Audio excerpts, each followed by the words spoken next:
right, let's do a cheers to the Sobeys and Safely Liquid Beer Release podcast. We ride again. I love you guys. Careful, that cake's hot.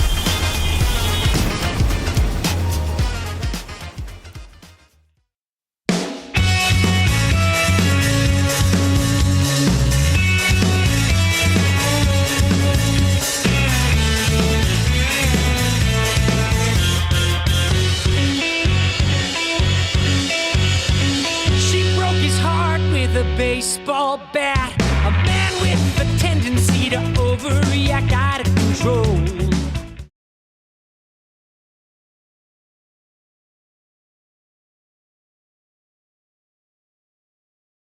Friends with the tats, hopped in a car, now past the scalpel, stat 6 feet below. Oh, and so it goes.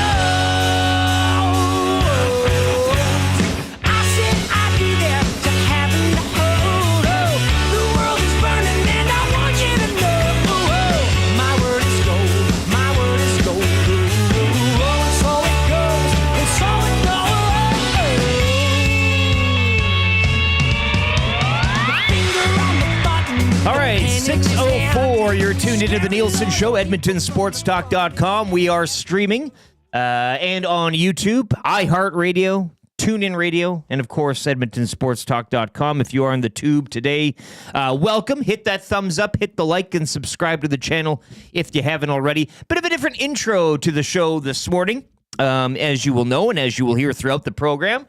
Well, it's myself, Lieutenant Eric, Wil Fraser, in for one more day. You get one more day. You get to be here one more day, Will. Wow. I know it's tough. We got to drag you out of here, but Dustin Nielsen back tomorrow from vacation. And well, hey, he said he'd be back for like 2 days to get like probably time change and all that, acclimatized to the. I haven't gotten that call yet. Would you? Well, yeah, I guess. It's funny because it's real. But YouTube Trev out today, and that means Brendan. You'll know him from the Hangout and other various programs around this. Well, he's been kind of a Swiss Army knife learning here during his practicum from Nate. Go Ooks.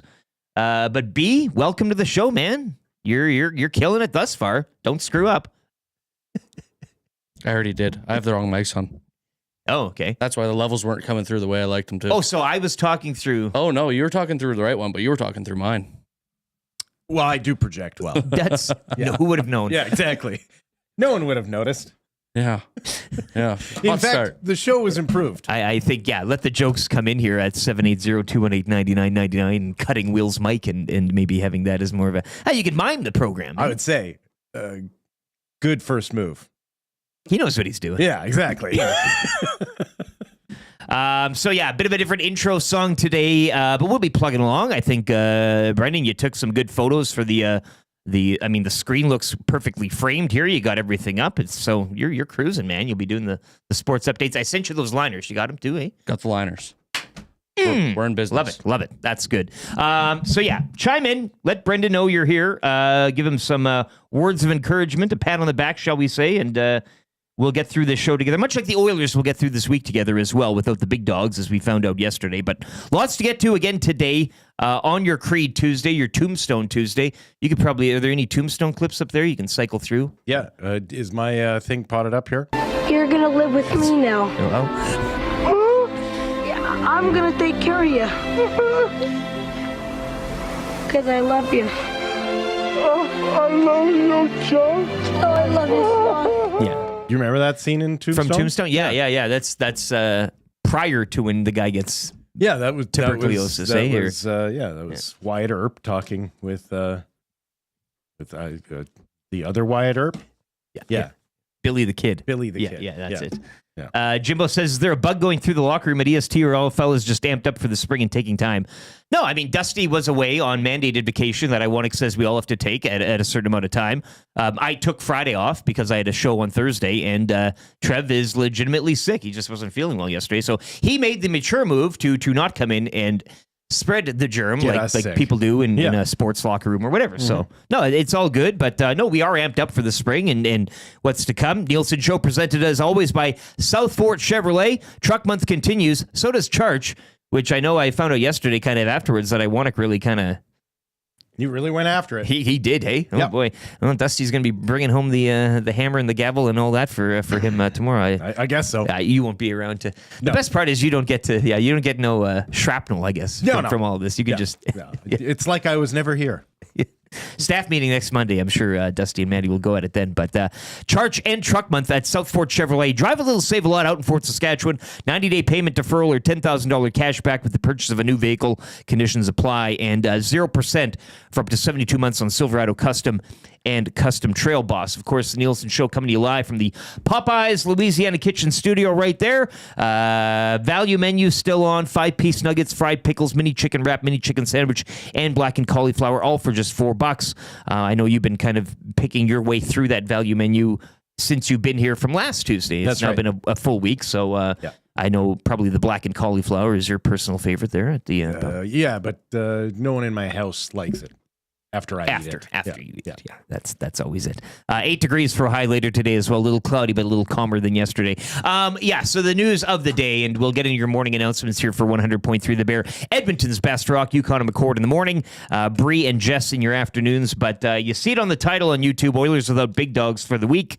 Let us know how it's going to go. 780-218-9999 in the Paris Jewelers inbox. Paris Jewelers right now do not pay for 1-year flexible payment options and 55% off select items. 22 stores, 4 provinces, or parisjewelers.com. That is the number to text, 780-218-9999. Bone says, hey, Brendan, just tell him you can't fire a volunteer. True that. It is probation, but you do have a little freedom there. But let us know how you think the question kind of the show, and well, I don't know of the day, but of this show. We've seen Nuge step up. Who else do you think steps up over the next 3? Given the opponents, given there's a back-to-back, of course, the big test is tomorrow against the Dallas Stars. You're going to Seattle, and then you got the old BOA coming up, which, I mean, the Flames, and we'll get to what happened around the league last night, but the Flames still nibbling around that wild card in the West. So they'll be hot to trot, ready to play, winners of 3 straight. So let us know. Who do you think? Who do you think else has to step up, specifically in that forward group? I know a lot of you have been very bullish on Skinner. I think that line with Nuge, Podkolzin, Arvidsson, maybe somebody from there. But who else? 780-218-9999 to get the Oilers through the week. As mentioned, the NHL slate from... Well, how was your night last night, Will? I mean, you do anything or anything interesting? Oh, it was very lovely, actually. Your bracket's still going good? Or? Oh, just... I don't think they played any games, so it didn't get any worse. Yeah.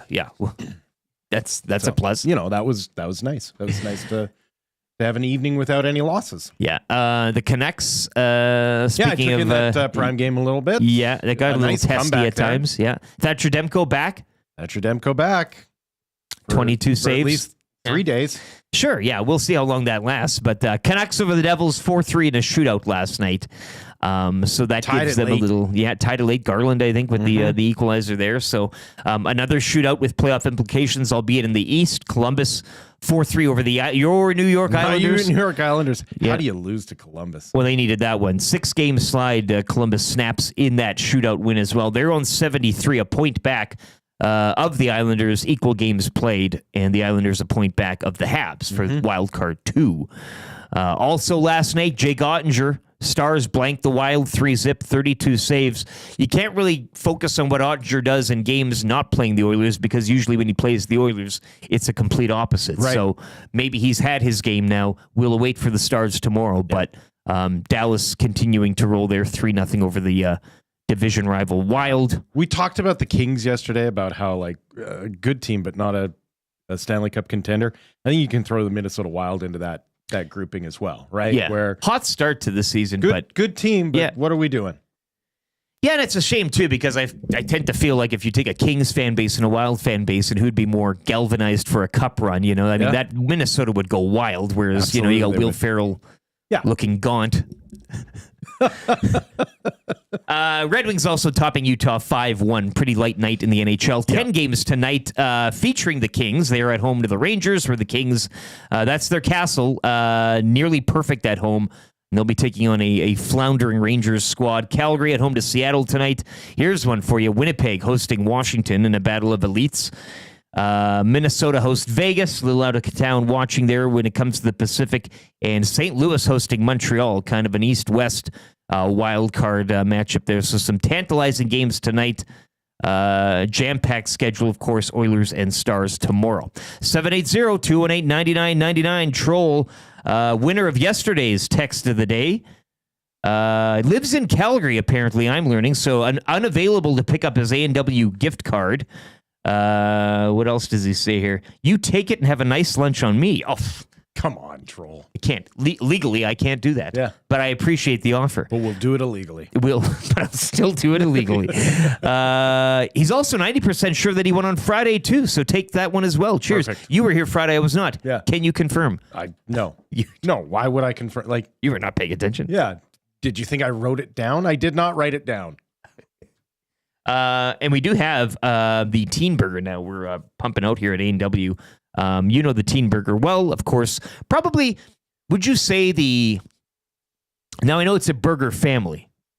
Okay. And you know, Dad runs the house, or maybe more of a traditional family that was the case. I mean, who knows? But the Teen Burger is your... Well, it's the Simpsons debate. Who's the star of the show? Is it Bart or is it Homer? Yeah. And so it's a similar sort of situation there. Would you then say that it's Bart, and in this case, Yes. the Teen Burger? Yeah, it's the Teen Burger. Yeah. Thick, juicy, grass-fed beef raised without the use of hormones or steroids, real cheddar cheese, and mouth-watering bacon. Lettuce, onion, tomato, pickles, all topped with A&W special teen sauce. Now, stop thinking you get going to your nearest A&W to enjoy a taste of the legendary Teen Burger today since 1956. It's akin to chicken soup, in my opinion. See, but you might know this, and if you don't, I'm a matzo guy. Give me the matzo burger any day of the week. Yeah, Sunday through Sunday. I get it. You love what you love, but when you're talking about like predictable, gives you exactly what you want. Like I said the ingredients there. You know it. like it's you never go wrong. Like sometimes you can get confused by selection. Yeah, and that's where it's like, you know what? Why am I overthinking this? Just give me a Teen Burger. absolutely. The Papa fills you, the Mama's, whatever. It's good on game days, Oilers game days, Mama Burger, medium fries. Even the Buddy is a nice, affordable little snack there the odd time. But yeah, you're right. Probably the Teen is the... so get it today at A&W. Troll, appreciate that. But Troll also agrees Mott's are greater than the Teen. So there you go there. But get a Teen Burger today at A&W. Treat yourself. We might be getting some drop by the station here, as I was told, in the next little while. So... Oh, wow. Keep that appetite up, Brendan. We might get some bergs coming into the office here. But $20 to A&W is the prize for text of the day. Maybe we'll just throw those troll winnings back in the pot and see what happens. Norman at Combine says, the Jeff Walker special. Indeed. How many burgers have you taken down there in a sitting before? Like you any sort of like a... Back in my day? Yeah. Back when I would allow myself? Yeah. In restaurant, I've probably eaten 4. And in the shame of my own house, I've probably done 6. In the house. I love it. Yeah. You shut the blinds. Yeah. Oh, yeah. Wash the hands. No one needs to see this. Yeah. Put on that extra big shirt. Yeah, and just swim. exactly. Yeah, the moo yeah. goes on. We had a friend in high school. Well, he wasn't really a friend. Well, no, he wasn't a friend. He was a well-wisher who had a lot of money from refereeing soccer. Mm-hmm. And back then, not a lot of us had jobs, so he had the cash. But he didn't have a lot of friends. He was George after the inside stock trade. Sure. Yeah. He was. And then go back and pull money out of the tip. Yeah. But in order to gain our friendship, he would just say, guys, do you want me to take you to fill in the fast food place here? Yeah. I will buy whatever you want, however many you want, and I'll watch you eat them. Yeah. So you could go and just have these competitions. You're just not allowed to wear shirts. Yeah. He wasn't licking his lips at the food. Yeah, exactly. Tarps off. No. That's the stipulation. All of them. Red says matzo burger with onion rings and a coffee is the elite of the elite fast food meals. With a coffee? With a coffee, yeah. This is Red, your sale GP buddy here. You sicko. You kind of like it though. Yeah. Yeah. And a good sale GP. Yeah. Give me a race in the water and a coffee and a burger. He probably wears a bow tie. Like he's just one of those guys that you're just like, I think I like what you got going on here, but you're a little odd. It's interesting. You're a little weird. It's refreshing. Unique. Unique. Joel says, and happy birthday again, Joel, from yesterday. Hope it was a good one for you. The BLT 12 grain chicken burger. I'm so obsessed. Will we be getting any awkward, hilarious confessions from the new guy, Dex asks. Great question, Dex. Let's go over the show here. We'll get back to the morning announcements as well. And the night it was in the NBA, TGL Golf had its final as well yesterday. But fired up for Gemco Fireplaces will be around 6:40. We'll kind of get into a story that we didn't get into yesterday because it was a busy sports weekend. And that was the curious case of Ed Hervey coming out and dropping the no S words in the CFL. No S. No, you can say superstar. It's a highly Superstar debatable word. It's a debatable word. You have to shorten into S word. But it gets people. I hear. Yeah. What a tease. The CFLPA has fired back. As you were, we'll see if you agree with the grievance. Well, this is what peace. They have to. This is what peace looks like. Like between a league and its players association, that the grievance that they file because someone didn't say something nice about them. Times are good. Yeah, exactly. Yeah. We'll take it. That is a night.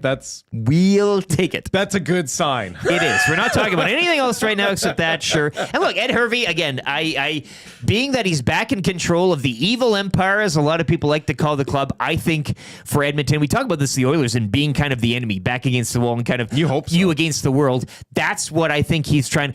It's good for the league to get these kind of talking points going here. You mentioned, a couple of days off for the Oilers. It's spicy. It gets you fired up, and that's why we'll discuss it around 6:40. You would always rather be hated than pitied. It's great. It's great fodder. Craig Button will be by as well, 7:05. He is our hockey insider and analyst for Pro-Am Sports. We'll get his thoughts on the Oilers, sans McDavid and Draisaitl. And little French there. Yeah, you love when I pull that you are classy. tool out of the belt. Cool, but Canada hotline of the day. More around the NHL with Button as well. Confessions at 7:30, and that's what Dex asks.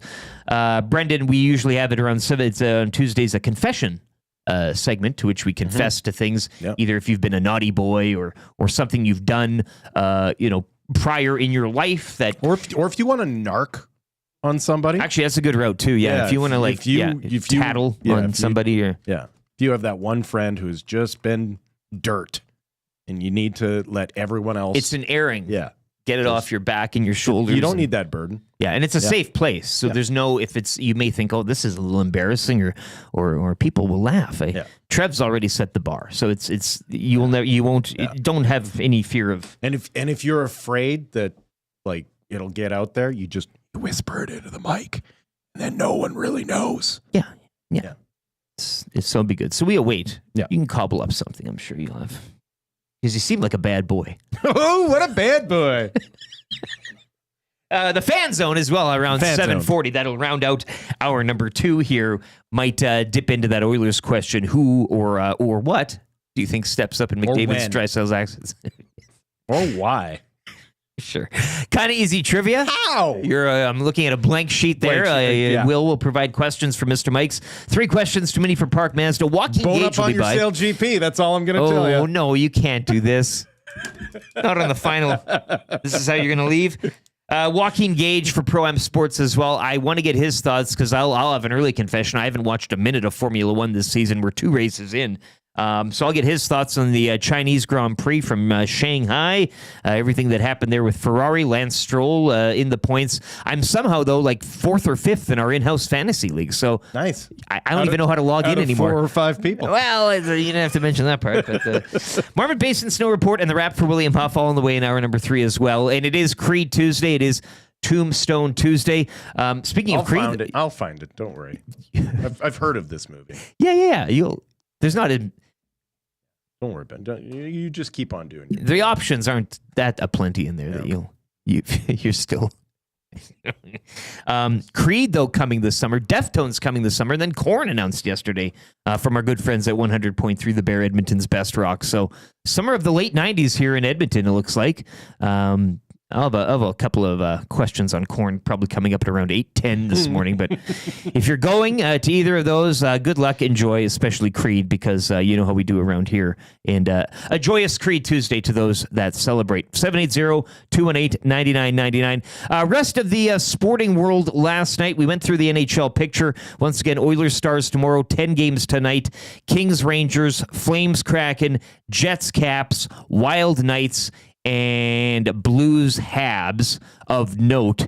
In the NBA, and Will, I know we were focused on this race to the bottom. How about those Toronto Raptors? Yeah, somebody didn't tell Jakob Poeltl or Jonathan Quickly the game plan, because they both had fantastic They nights snap a last night. 4-game slide, 112-104 over the What are you lowly doing? Washington Wizards. Yeah. Well, hey, the Wizards know what they're doing. That's the difference here. That's how you become truly great at sucking, is by committing to it, and Washington has done that. They've done it. Jason Tatum, 25 points, albeit suffering a hard foul and leaving the Celtics 113-95 win over the Sacramento Kings. And the Lakers as well on the wrong side of the ledger, 118-106 to the Orlando Magic. I'm your huckleberry. There you. Oh, now you're, and you got the full menu there to Now play I'm with. cooking with yeah, gas. yeah. I mean, try another one there. No. Yeah. God, I love it. Happy Tombstone Tuesday. Great film. Probably be on AMC later on this afternoon. Nasty Chat's humming along as well. Yeah, people aligning with A&W due to the political mess in the Americas here. Doesn't hurt, does it? And Sure don't hurt. we had a documentary. We did that Whistle Dog thing. We had two guys come up here from New York State, Okay. and they were telling us about how, because A&W up here is miles different than Yes. what the chain is down there. Yes. And they couldn't believe it, and they found us to be so fortunate and lucky. Not any of the other things that we take pride in here that our American cousins don't. Yeah. It was the standard of A&W Yeah. that stood out for them. It also, that feels like how an American would compliment a Canadian, is on their access to fast food.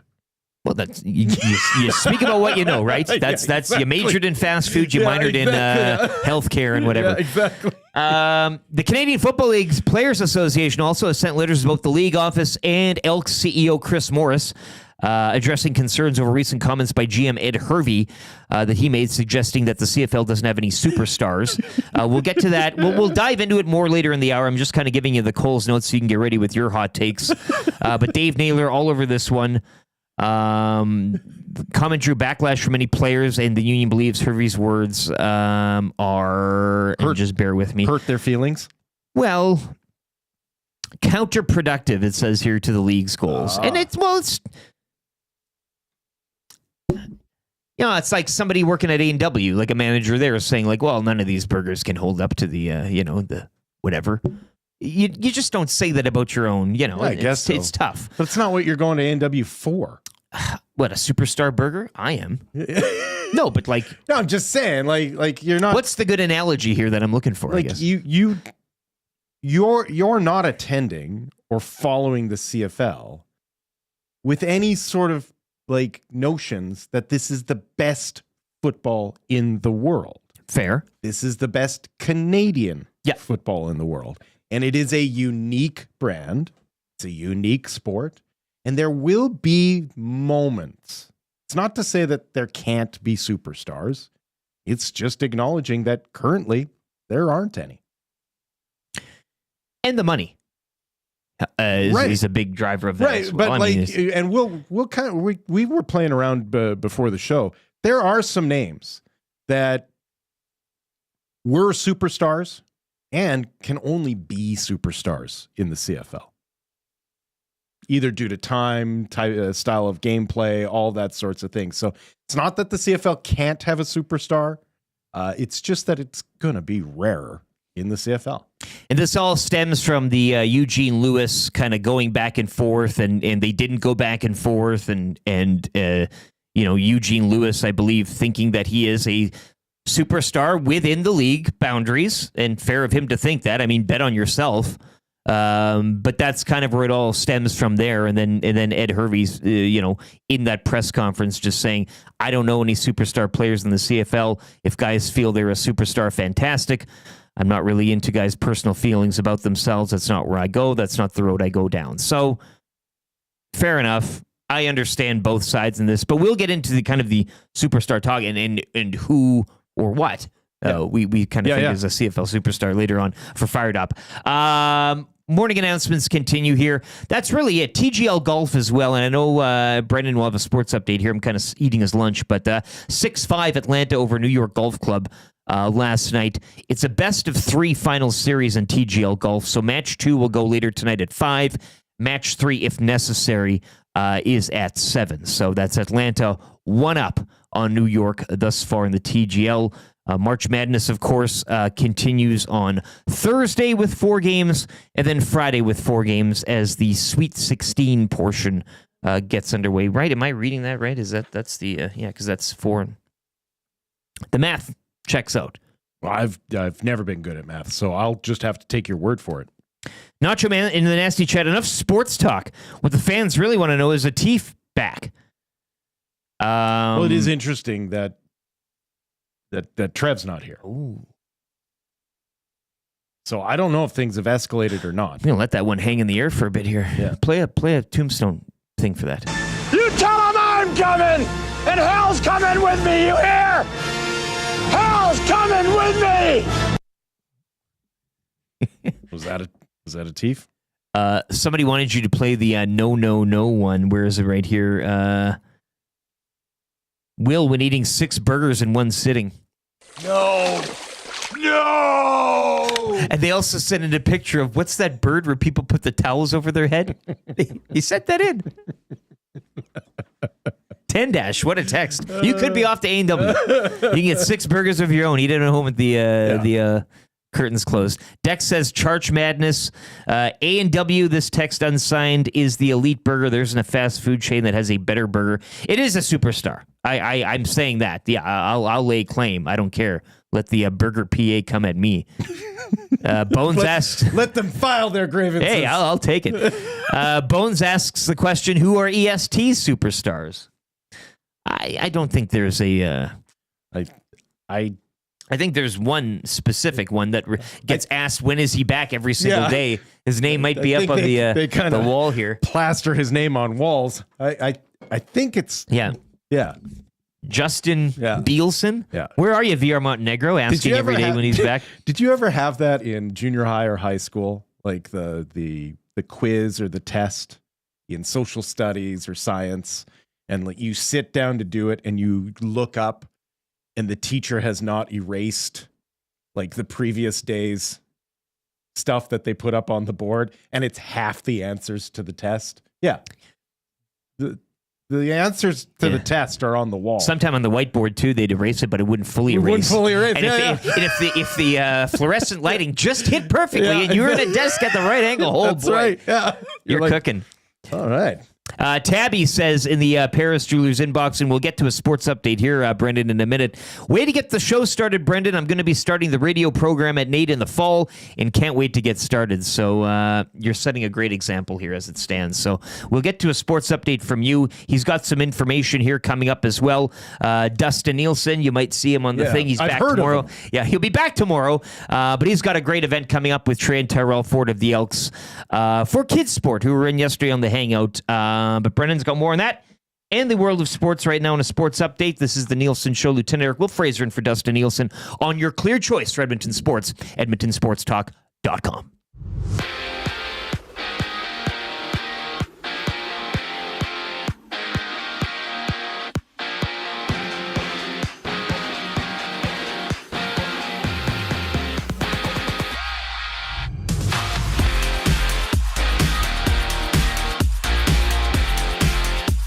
Four games around the NHL last night. The Stars shut out the Wild 3-0. The Jackets took the road to the island and won 4-3 in a shootout.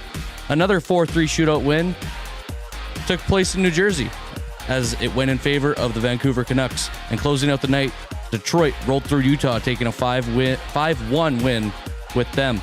10 games around the league tonight. The Pens head south to Tampa. Ottawa takes on the Sabres in Buffalo, and Toronto hosts Philly. 8 games on the hard court last night. The Raps won 112-104 on the road in Washington. The Magic topped the Lakers 106, and Minnie was in Indiana. The Pacers taking that one 119-103. 8 more games around the association. The Spurs head to the Motor City, where the Pistons are waiting. The Magic tip off against the Hornets. The Knicks host the Mavs, and Miami welcomes Golden State. To the Lynx, kinda.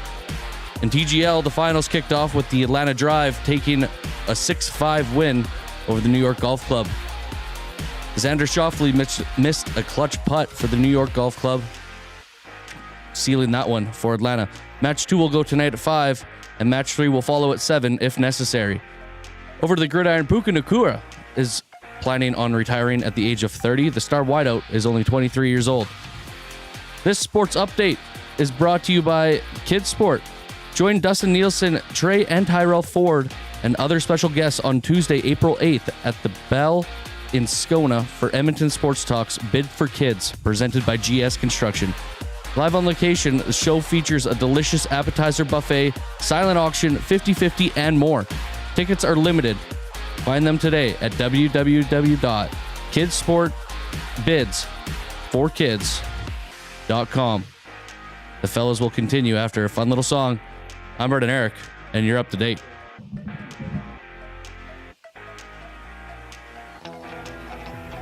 The Nielson Show featuring Lieutenant Eric. Only on Edmonton Sports Talk.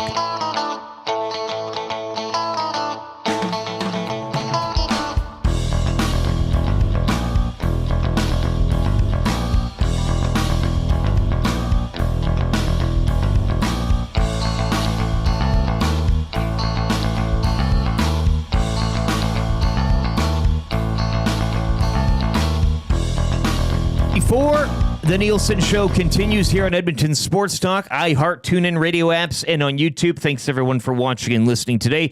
Dustin Nielsen, of course, back tomorrow. The Final Wired with Wil Fraser. This has been a fun week. We've had a lot of things to... I mean, you were here for the madness. Yeah, nice coaching there, by the way.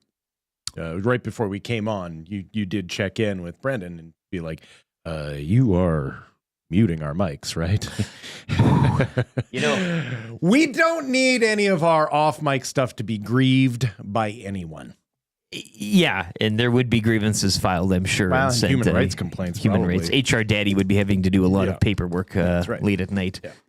But no, Brendan, great job on the sports update. Killed it, and you better continue.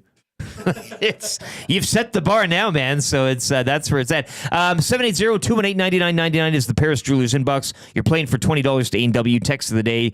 Ernie, who's won a couple of times. When you pay for the graphics on the wall, it's easy to make yourself look like the superstar of EST. Ernie from the top rope. Wow, Ernie. Yeah, he comes to play. But that's how the world works, Ernie. Well, yeah, you pay to play, but he's... Yeah, it's self-promotion. Like, trust me, most of the famous people out there are only famous because they told you they were. But I didn't want my name on here. Yeah. Like, I see. So it's kind of the reverse. Well, that's just because credit card companies know how to track you down that way. Whoa. Come on, I've got a few collections agencies after me. Let's go by my pseudonym. Under the term. Yeah. Leave the last name out of this. That's all I care about. Superstar Nielsen back tomorrow. Bones says RBM. Dusty B comes back after all the anarchy between Will with 1L and Maddie the Tyrant had their way. You tell him I'm coming and hell's come with me here. Hell's come with me. You tell him I'm coming and hell's coming with me. You hear? Hell's coming with me. That's Dustin tomorrow. Bootsky in the nasty chat. Hey, it's LT and good old Wil 4 questions Fraser. You still have a blank sheet sitting there as well for 4 questions. I told you. Kind of easy trivia. Just get ready. You heard in the sports update too, but kidsportbidsforkids.com is where you can go for tickets. I will be there Tuesday, April 8th. The Bell in Scona. It's the Edmonton Sports Talk. Bids for Kids, presented by GS Construction in support of Kids Sport Edmonton. All funds raised on the evening support kids sports so all kids can play. Grant program. It's going to be great. Hot stove style discussion. Dustin, Dustin does a good he is made for the hot stove. Yes, he Would you was. not agree? Yeah, You've been to a he's few. fantastic. It's great. Yeah. He's an everyday guy. Trey Ford, Tyrell Ford. Maddie was wondering if they've done something like this together yet as members of the same team. Could be the first, but limited tickets are available. Once again, goes to a great cause. A few of us will be there that night as well. Delicious appetizer buffet, and I can't stress that enough. The appetizer buffet, you don't have to plate up. It's all skewered. More skewered foods. That's the best, right? It's Meat on a easy. stick. Meat on a stick, shrimp on a stick, whatever. Silent auction, 50-50, so you know it's a decent event, and the prize raffle as well. All going down once again Tuesday, April 8th, Bell in Scona. Tickets go to www.kidsportbidsforkids.com, and you can join us there on what should be a fantastic and lighthearted evening with that delicious appetizer buffet. Library Pets as well. Job Brendan, keep things on the rails.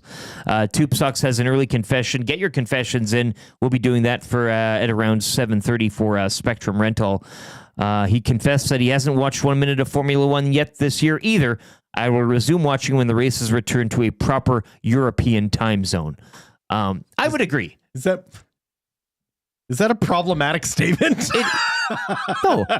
Well, they race around the world, much like Sail GP, right? Yes. You know this. Yeah.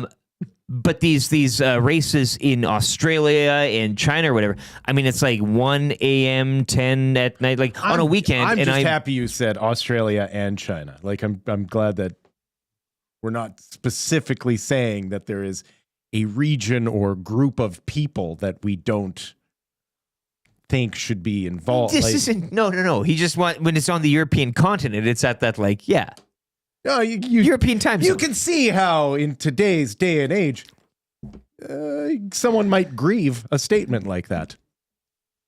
I also can't wait until it's back on European time. Not a surprise coming from that blonde-haired, blue-eyed son of a gun. How is Dusty going to cope with the Atif fiasco? Look, I haven't seen him. Have you seen him in the chat? Has anybody seen him in the chat? He hasn't texted. That is a hell of a thing for you to say to me. You're on fire.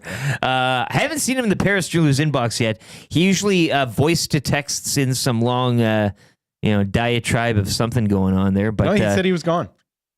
That's what he did say yesterday. He said he was gone. So he's a man of his word. He's a man of his word. But now Trev's gone. Which all that I know is that Trevor is sick. I would assume he's sick. Brendan, right? Like that's what you've heard. I mean, that's what you were told. He sent it by handwritten note, though. That's it. Like there's no proof of life on this. Oh, so there's no picture of him with the newspaper or anything such as that. Well, okay. Get your conspiracy theories in. Paris. Yep. Maybe that's how you get text of the day today. Mm-hmm. We will be talking sports. Don't worry. This isn't Edmonton sandwich talk, as somebody pointed out in the nasty chat. Smith TM14, I see you. But if you got any Wheels YouTube Trev conspiracy theories, get them in. 780-218-9999. And it could be sending you to A&W. You can get as many of those teen burgers as you can. Easily. Dusty will cope easily, Dex says. Well, I don't know about that. It's you hate a Tief when you get a load of him, but I guarantee you'll miss him here in a couple of days. I'd take that challenge. Yeah, you won't be here because you don't really care. I get it. Let's get into Fired Up right now for Gemco Fireplaces, and we are going a little CFL here, so be warned, all of you. Gemco Fireplaces, proudly serving Edmonton area 45 years. The authorized dealer for Napoleon Fireplaces, whether it's gas or wood burning, look no further than Canadian-made Napoleon Fireplaces. All the Napoleon products you need are available at Gemco, 9281 50th Street. Getting back to it, the CFLPA firing back, sends letter to league and the Elks regarding comments from Elks GM Ed Hervey, to which he stated, I don't know, and I quote, I don't know any superstar players in the CFL. If guys feel they're a superstar, fantastic. I'm not really into guys' personal feelings about themselves. That's not where I go. That's not the road I go down. Courtesy Dave Naylor, the PA has sent letters to both the league office and Elks CEO Chris Morris addressing concerns over the comments made by Ed Hervey, suggesting there are no superstars. The comment drew backlash from many CFL players. The union believes Hervey's words are counterproductive to the league's goals. I guess, Will, with 1L, you could say that's true. You could think that as well.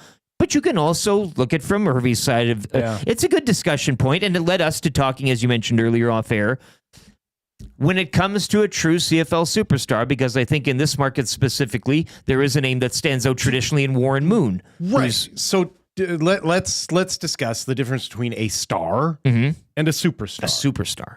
Right? We're not saying that there's no CFL stars. The CFL has tons of stars in them. The Elks have a couple of their own stars. But to me, and this includes any sport, to be a superstar, you have to in some way, shape, or form transcend. And in a CFL's case, though, is it going to the NFL? Is that the transcending? Not necessarily. Okay. Because, for example, Jeff Garcia went to the NFL and had a pretty decent career in the NFL. In that position specifically, which at that time wasn't really... Not a superstar. Yeah. Okay. Yeah. Not a superstar. Like, was a star in the CFL, was a borderline star maybe in the NFL. Casey Printers played very good up here. Right. Went and held a clipboard. Right. Yeah. So to me, there has to be something about what you are doing in this league. And the NFL is not always a great barometer. Football's a weird sport in terms of positioning and how you get your breaks. Right. Yeah. And there's some things that are specific to the CFL or were specific to the CFL that have now been adopted by the NFL. But in their time, were so specific to the CFL that you could be a superstar while doing it in the CFL. So the example I would give you is Gizmo Williams. When he was prime Giz, the kick return game was not a prioritized position in the NFL as it was in the CFL, just because there's so much more return game in the CFL. And so a case could be made that in his prime, the Giz was the best kick returner in all of football. Yes. To me, he transcended his sport. And we were talking about it. Yeah, I mean, you had a defensive player, Cam Wake, who, because of the way that the CFL is played, he could only be a superstar in the CFL. His size limited it. Like, he could not be that player in the NFL. A good rush end on a defensive line here is a lot different than very different, right? Like, but you could. There's a level of athleticism in the CFL for the ends, the truly great ones, that can't be replicated in the NFL because the game is different. Unless you change position to a linebacker of some sort or a hybrid or something. Right. But that just in its sense, like, then you're just coming in for certain formations. Sure. Whereas you're not an every down. You're an every down sort of. So Ross player has the name here. Last superstar is Doug Flutie, and you and I talked to your Gizmo point though, and that was a time when he came in there that, I mean, quarterbacks were still pretty concrete footed in terms of pocket presence. I mean, the whole running gun, the NFL has adopted the CFL's game in a sense offensively over the last, decade? Yeah. And Doug Flutie was kind of... If the NFL's that we see today was in existence in the late 80s, Doug Flutie never touched his foot in the CFL. Right? Doug Flutie, if you go back to it, was a star in college. Yes. Well, has one of the greatest, most iconic plays in all of college football history. Had gotten his chance in the USFL, and then had gotten his chance with my Bears. And every time they put him on the field, he outplayed their starter. So they got rid of him because they didn't like him because of his size. They didn't like him because of his size and because of how successful he was. He embarrassed coaching staffs and scouting staffs. As a Bills fan during that time, it was highly frustrating. Yeah. To see a guy like Rob Johnson gallivant himself up and down the sideline with his stupid little headband and his great head of hair. Yeah. And again, totally be given opportunity after opportunity after opportunity where Doug Flutie was like, Doug Flutie comes to the CFL, and all he does is do a barnstorming tour from team to team to team, leading them from championship to championship to championship. Guy would throw for 6,000 yards and rush for close to 1,000. Yes, Doug Flutie absolutely transcended his sport and transcended the sport in that he was so unique and so great at what he did. So the CFL has had superstars. The CFL will have superstars. I think I agree with Ed Hervey right now. There isn't a superstar in the CFL. There are stars. And transcending too. I mean, I think we've seen a lot of, in the WHL, you can get you can get very elite statuses. it doesn't necessarily mean then you jump. Now, this is an age thing too, and going pro, so that's a bit different. But within your goalposts, pun intended, you can have. I mean, again, as you mentioned, nobody plays Canadian. Canadian football is its own. There are different types of football. Canadian football. I mean, soccer too, in a sense. There's lots of leagues around that kind of operate stylistically a little different. You can be a superstar in one, you can go to another one and fall flat on your face. That's right. Due to how calls are made or how this and that and the other. So it's a very interesting topic. 780-218-9999. Dex says the league feels it's counterproductive to their goals, but they would like to keep the situation top of mind by grieving it. Yeah. Well, yeah, and it's a great chew toy here. I don't mind discussing it. Tommy V says, I agree with Ed and Will. Gizmo Pinball, he mentions there. Maybe even Rocket Ishmael. I mean, at the time, he was... He didn't have the legs to his career. Right? But superstar status coming in. That Grey Cup season, though, oh my goodness. He was a superstar.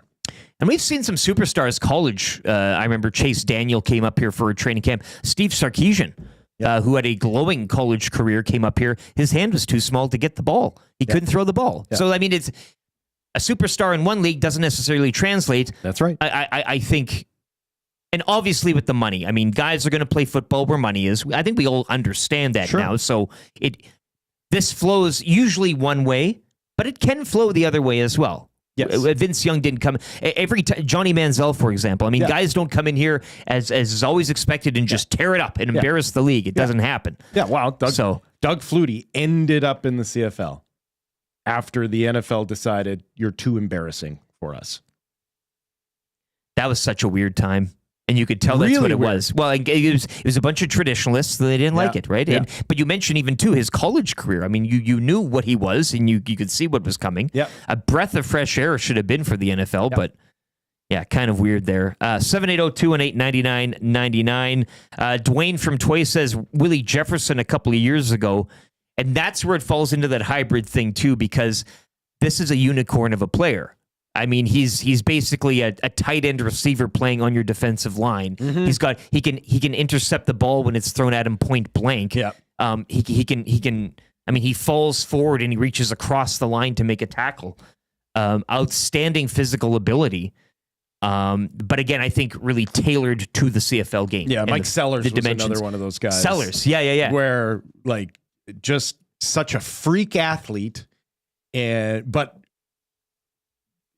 because he started late in his football career and because he was such an exceptional athlete, he never got a chance to hone his skills at any one specific position. Right? He first came into the league, I want to say, as a 19-year-old here in Edmonton, and they had him pegged as a defensive lineman. He makes this real impact sort of playing that hybrid fullback / tight end in Winnipeg, where he was just...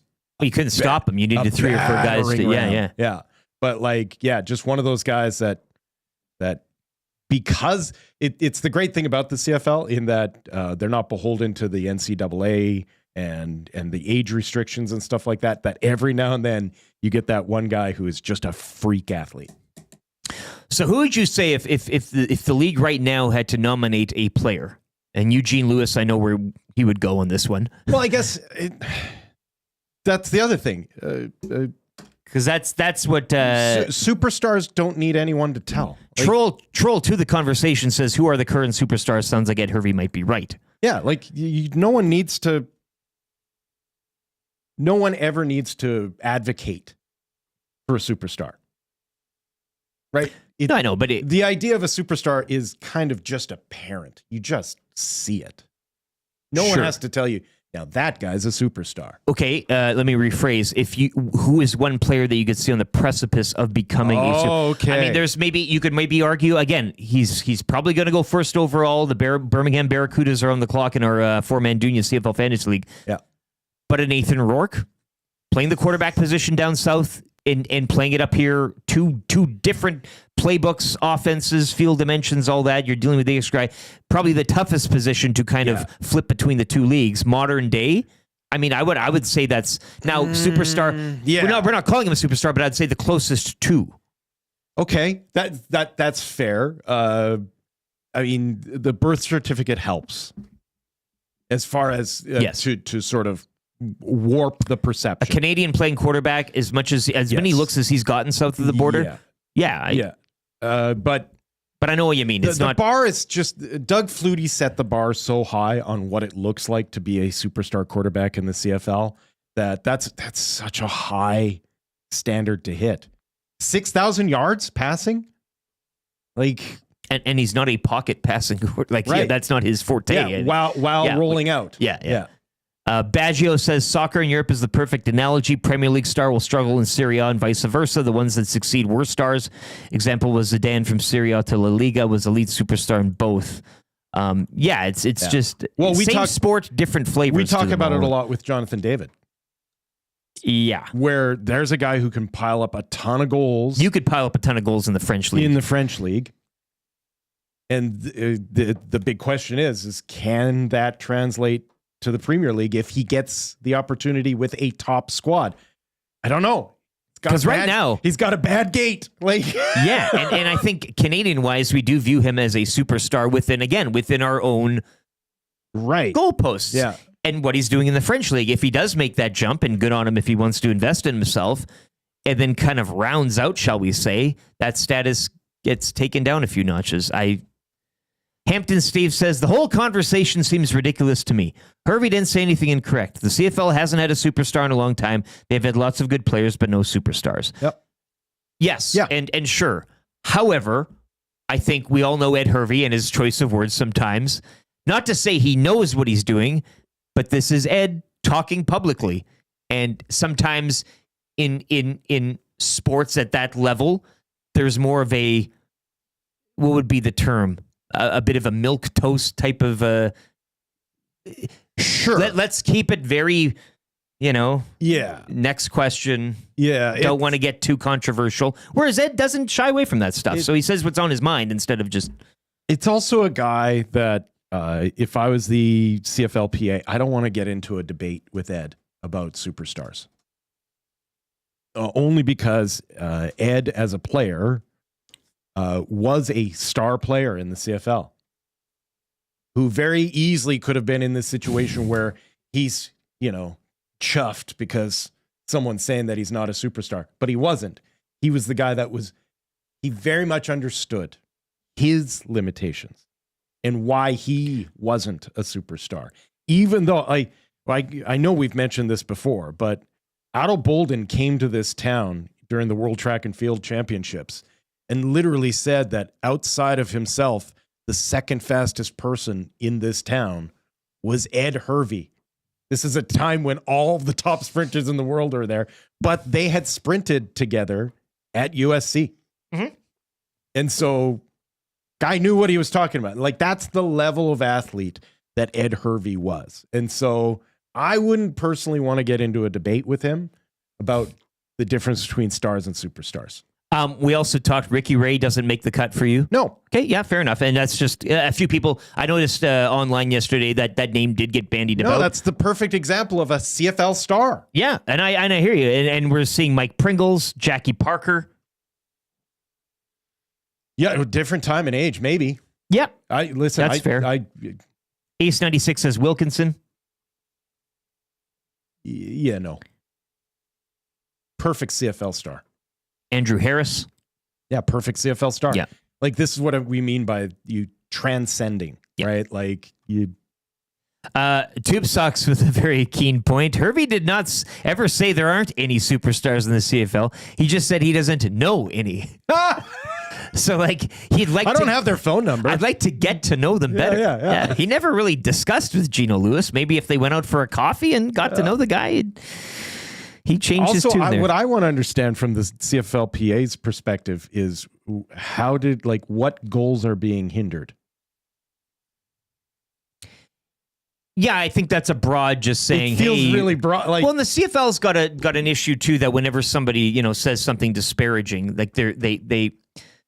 it's the whole thing about when somebody in life, if somebody comes up to you and insults you or whatever, you can either handle it by getting really defensive about it, or you can just kind of say, well, I'm confident in myself and I will not to say that I'm not going to take you defend yourself, but there's a confidence about yourself where you can say, no, that's fine. And we see this. I don't think the CFL has that. We see this in groups of fans all the time, that there's this internal conflict, because it's not that you're not enthusiastic. You're not enthusiastic enough.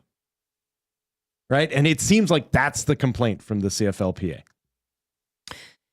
We're not saying that Ed Hervey doesn't love this league and isn't a supporter of it. We're saying he isn't doing it enough. And that's a weird complaint to make. It's not his job to do that. And again, to explore his quote a little more, I don't know any superstar players.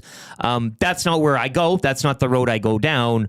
He's not into guys and personal feelings about themselves and viewing themselves as superstars. Again, this goes back to Geno Lewis and the negotiation that really never was there, and him, and good on him for betting on himself. I mean, that's look, you live one life. Yep. He wants to get his money.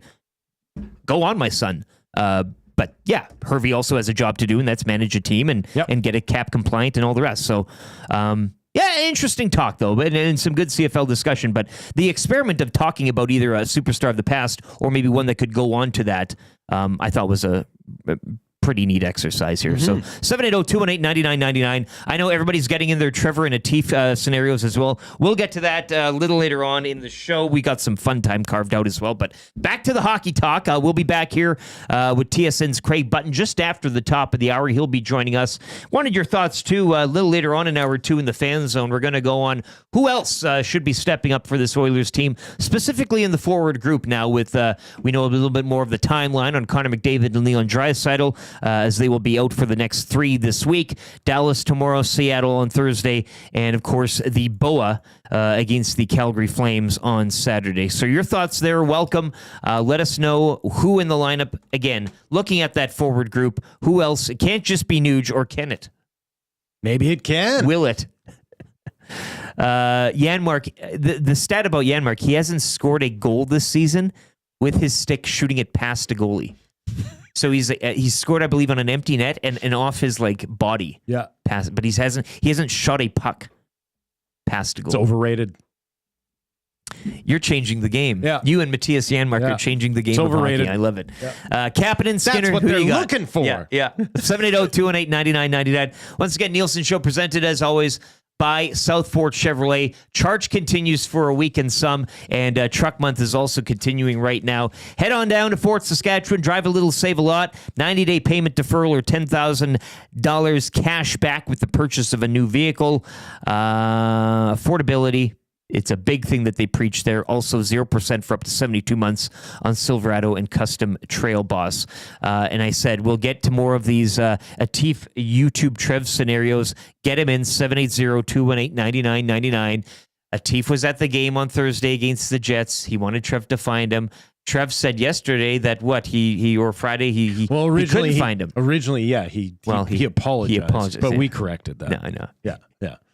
The official story is they hung out for 5 minutes. Yeah, we beat the Pete Hegseth into him, didn't we not? Exactly. Yeah. You yell, you get in his face, and you say that did not happen. Yeah, so he bought him a beer, and then it was actually Atif who ghosted him. I do like the fact that he bought Atif too much beers and then Atif blacked out and doesn't remember the entire night. Yeah, that's the correct path. But yeah. Atif said yesterday he's out, apparently. I don't know what that means. You can't be out when you're not in, and you haven't bought a membership. I mean, the thing would be to do is take his membership card and snap it in half or rip it apart. You can't even do that. You're not a member. How can you be out when you weren't even in, Atif? So, where are they today? Trev is sick, and he probably is. But as a fun exercise, YouTube Trev Atif scenarios, Paris Jewelers inbox, 780-218-9999, and you could be off to A&W. All right, hour number 2 on the way. Craig Button just after 7. Coolbet Canada hotline of the day. Lots of action around the NHL tonight. We'll get to a little of that maybe in the Coolbet hotline confessions. If you have any, I see Spectrum Rental is in there already with their weekly confession. We'll hear one from Brendan, who's got a sports update as well. In the fan zone, we'll be discussing the Oilers forward group and who needs to step up. That's all coming up. Hour number 2 on a Creed and Tombstone Tuesday. Nielson Show. Lieutenant Eric Wil Fraser in for Dustin Nielsen on your clear choice for Edmonton Sports, edmontonsportstalk.com.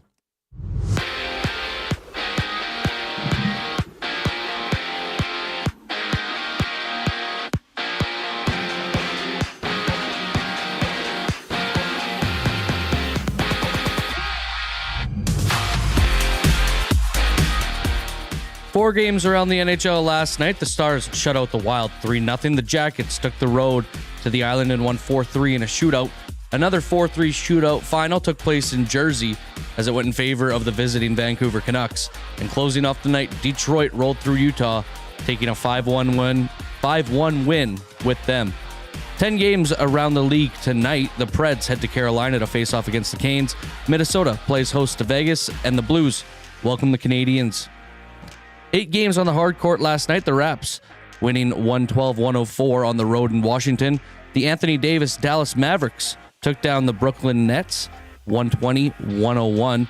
Davis made the lineup for the first time in 6 weeks, finishing with 26 minutes, 12 points on 6 of 9 shooting, 6 rebounds, 3 assists. And the Sixers dropped 1 to the Pelicans, 112-99. 8 more games in the association. The Hawks tip off in Houston against the Rockets. The Jazz host the Grizzlies. Sacramento sees the OKC Thunder roll into town, and the Cavs head to Portland to take on the Blazers. Yesterday, the Western League announced the Penticton Vees are set to join the league for the 25-26 season. They also confirmed the city of Chilliwack is well on their way to having a team for the 26-27 season. And Puka Nacua is planning on retiring by the age of 30. The star wideout is only 23 years old. This sports update is brought to you by Nisku Glass. We want to thank EST and all of the listeners for viewing and viewers for what better way to give them a deal. Mention Edmonton Sports Talk or present your Nasty Club membership for a 10% discount on windshields, glass, or any of your window and door orders. Call us today to get that ugly, broken windshield replaced or to start planning your spring renovations now. Craig Button, around the break. I'm Brett and Eric, and you're up to date. The Nielson Show featuring Lieutenant Eric. Only on Edmonton Sports Talk.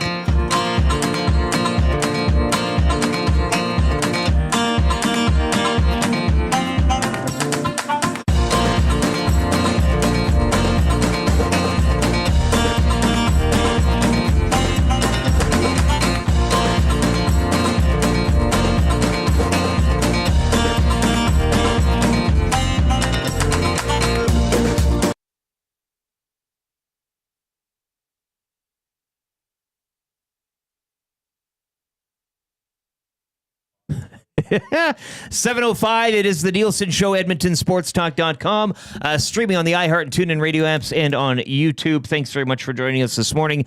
The final ride for Wil Fraser in for Dustin Nielsen as he returns tomorrow. Lots of stories, I'm sure, from the trip to Disneyland. The one I'm looking forward to the most is Marshall meeting up with the Kylo Ren, I believe, is or what? I don't even know. I'm not going to say it. Sounds dangerous. Marshall was like, he was brave. Like it was a great video. I'll show you. It's just fantastic. It's classic Marshall, but I look forward to hearing all of the stories from what I'm sure, and it looked like a fun trip down Disneyland way for the Nielsens. 780-218-9999 is the Paris Jewelers inbox, coming to you live from the Popeyes Louisiana studio kitchen. Here, we can get the value menu right now, $4 for a variety of menu items, delicious stuff. It'll get you through the day. We are looking for your Atif and YTT conspiracy theories. Of course, Atif saying he's out from the show. YTT out sick today, but you can fill in the blanks there yourself. Dex says maybe they're giving each other bubble beards. Norman at Combine had a good one here. The Dill Pickle Podcast has a new producer host starting Monday. Trevin Atif Bone says have a YouTube story where they go to optometrists and record their reaction to Atif's dirty glasses. Nacho Man had a great one here in the Nasty Chat, if I can find it. YTT is locked up in Atif's basement. Break out the gimp. Yeah, the old that feels close to what might be going on. Break out the gimp. Yeah. What a movie. We'll be trying to connect with Craig Button here shortly. He is our hockey insider analyst today for Pro-Am Sports. Is he sliding through? No, that's okay. You let me know. Give me a good wave. Brandon Eric in today for YouTube Trev. And we'll be getting things going there. On the way, also in hour number 2, Coolbeck Canada Hotline of the Day. Get your confessions in as well. I actually have a grab bag of confessions I'm going to lay on you today. It's about time. And you're going to be, I think you'll be pretty proud. You and I have spent a lot of time together, locked up in a room, and how could I not be? Well, there's a lot of things that actually no, even the things that my parents would be. You've been proud of, like you've always been in my corner. Absolutely. Good or bad, thick or thin. You are my muse. Yeah, no, you love it. It's great. But get your confessions in right now. I see Spectrum Rentals got theirs, so we'll get to that around 7:30. I guess it's not advice either, but my advice would be don't watch Adolescence as well on Netflix.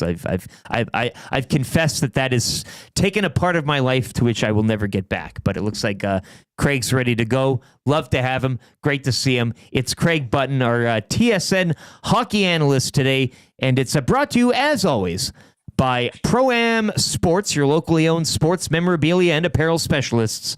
Have Pro-Am custom frame that jersey you have in the closet or the photo you've still got in the box, probably of Craig Button, but get it dressed up with the cooks and boys at Pro-Am today. In store to get you started. Corner St. Albert Trail, 128th Ave, or online, www.proamsports.ca. Craig, great to see you. Thanks for joining us this morning. Let's just dive right into the deep end here. The Oilers... you got to wait a second. I'm going to send you a picture that you can use next week, right? You know what? You'll get a chuckle. That's the picture. That's the picture I want framed. But I'm going to send it to you, Eric, and then you can look at it. I'd love to have a framed, and one of those like... I'm not calling you a dictator, but if you see in like the palaces, like a very regal photo of you, making like a pose like this or something in a nice jacket, and we'll frame it. We'll put it. We got lots of wall space here, man. I'd love it if you. Something akin to the picture of the Queen that used to be in the Winnipeg Arena. That's what we're looking at. Okay, we can do that. And my other thing about confessions, did either of you watch Seinfeld? Oh yeah. I've heard of it. Yeah. Do you remember when Jerry went into the confessional and he was talking about Watley with yeah, I think he became Jewish for the jokes. Yeah, he was offended by the jokes. I'm not Is that I think we asked Noodles this question a couple weeks back, but what's your favorite Seinfeld episode, Craig, of all time? If you're just off the top of your head. Oh, come on. I can't remember if we asked you or not, but no, you haven't asked me, but I mean, there's so many. I know them all. I've watched them like dozens of times each. I still think it's relevant. I still think it's the contest. I mean, the contest. Yeah. It's. I feel like you and a group of people at TSN have had that contest. Yes. Yeah. Whoa! That won't be in the confession. That won't be in the confession. You can have your guesses 780-218-9999. McDavid, Draisaitl, the horses, the ponies, the big dogs of this team, Craig. I wanted your thoughts too on just the weekend it was, as we talk to you once a week. The point against the Jets, the win Saturday night against the Kraken. First off, let's start there. Your thoughts on this team and RNH really picking up the pieces here over the last little while. Yeah, last Thursday being in the building and RNH has picked up his game. I think he's a really important player for this team because he flexes through the lineup in many different ways. And he gives you those options, when you load up Connor and Leon, now you have Ryan who can jump into that second center hole. But when he's struggling, you're trying to find his game going. Now he's got it going. And I think that it's really important. It's even more important now, in the absence of those two guys, Connor McDavid and Leon Draisaitl, because you're watching him bring out the best in other players. And that to me is a good sign. When you get to the playoffs, you're gonna be confronted, as we all know, with different challenges, and you have to be able to find ways. You got to find solutions to those challenges. And a really high functioning Ryan Nugent-Hopkins, he can do exactly that. And he eases the burden on 97 and 29. And I think that's really important. Just an extension of that outside of Ryan Nugent, I think it gives Chris Knobloch and the team a real opportunity to see what their capabilities are of handling those different challenges. And whatever the player, you got to play up the lineup. You're going to have to play against top pair defensemen. You're going to have to play against really good players where you don't want to succumb to being kind of overwhelmed. So I think this is really good for the team at this point in time. Doesn't seem to be anything serious with Draisaitl and McDavid, which is good news. They'll be rested, ready to go when the playoffs start. And I'm not even so fussed anymore about home ice. I know the race is close, but I'm not so fussed for it for the Oilers anymore. I think they've shown they can go and win regardless of where the games are played. Well, let's go on that home ice thread here and tug on that a bit.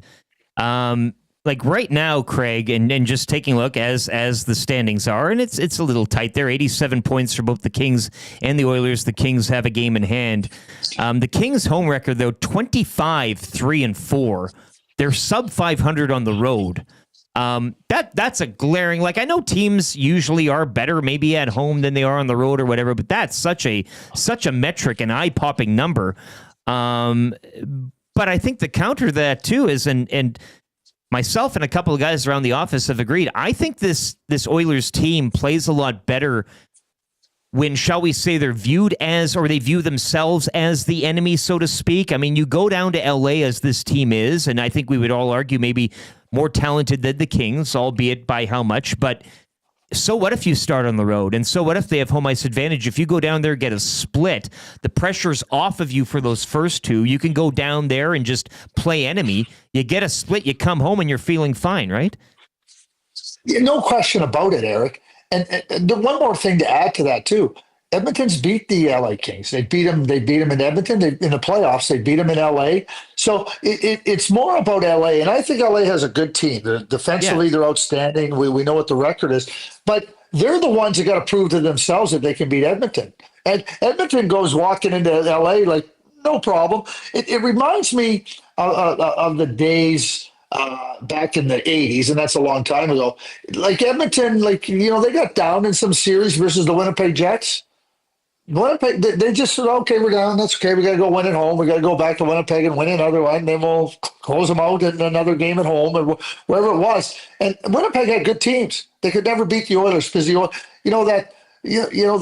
Oilers' confidence had been built by having success. And I think it's very similar here in the case with the Kings and the Oilers. The Kings are going to have to go in thinking, we have to show ourselves that we can beat this team because they haven't been able to do it.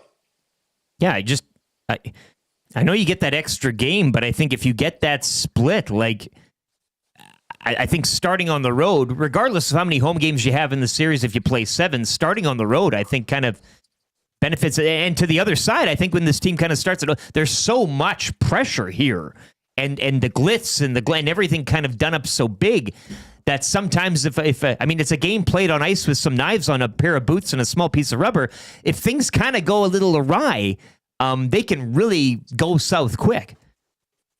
No question. But why don't we just rewind to last year's playoffs? So first round they win. Second round, they don't have home ice. They got to go in and win game 7. They got to come home and win game 6, and then they got to go win game 7 in Vancouver. They start off on the road in Dallas. They get through that in 6 games. That means you had to win at least one game in Dallas, which they did. And to your point, Eric, that's the pressure. So when I say about the Edmonton Oilers being comfortable and winning, it's not being comfortable. It's being comfortable winning regardless of where they play. That's as recent as last year, all the way to the Stanley Cup Final. Yeah. Well, and the final is another one that I think a lot of people, when we were talking about the President's Trophy a little earlier in the season, which would have, calmed a lot of nerves. But whatever, they are where they are. Getting back to the lineup as it is, though, Craig, we asked the question to our listeners and viewers this morning. Nuge can't do it all. Maybe he can prove us wrong. But who else do you see from this forward group over the next stretch? Of course, Dallas in town tomorrow, another test on this homestand. Then they go out to Seattle the next day, and then it's a Battle of Alberta on Saturday against the Flames. Who else do you see from this forward group that, to you, I guess, is right now nibbling around the edges and could take that next step here? Well, you're seeing it from Jeff Skinner right now, which is good news. Evander Kane, which he's back skating, and hopefully he can get for the Oilers, he can get back in the lineup come playoff time. Arvidsson is a competitor, but I go a little bit. I go a little bit deeper than that, and I want to see like Adam Henrique. When he got a bite of the team last year, I thought he really was good. I thought he's not going to score 20 plus goals again. He just isn't. But I think Adam's a really good, effective two-way player. And when you get to the playoffs, it's like, yeah, you want to get some scoring from different parts of your lineup, but you want good, strong play. Adam's played deep in playoffs. He's won, and I think he's really comfortable with who he is. So when you start looking at after McDavid, after Draisaitl, and they're going to be back, I think Adam Henrique needs to anchor that third line. He needs to, and he did, and like he's good enough and strong enough to do exactly that. And I think people focus in on the goals, and to me, he's a really good two-way player.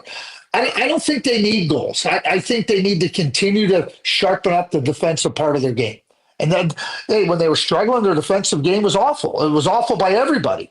Now that they've won some games and got back on the right track, their defensive game has really improved. And the reason I say the middle of the ice and I go to Henrique is because if you can't control the middle of the ice, you're in huge trouble. Your defensemen are turning, twisting,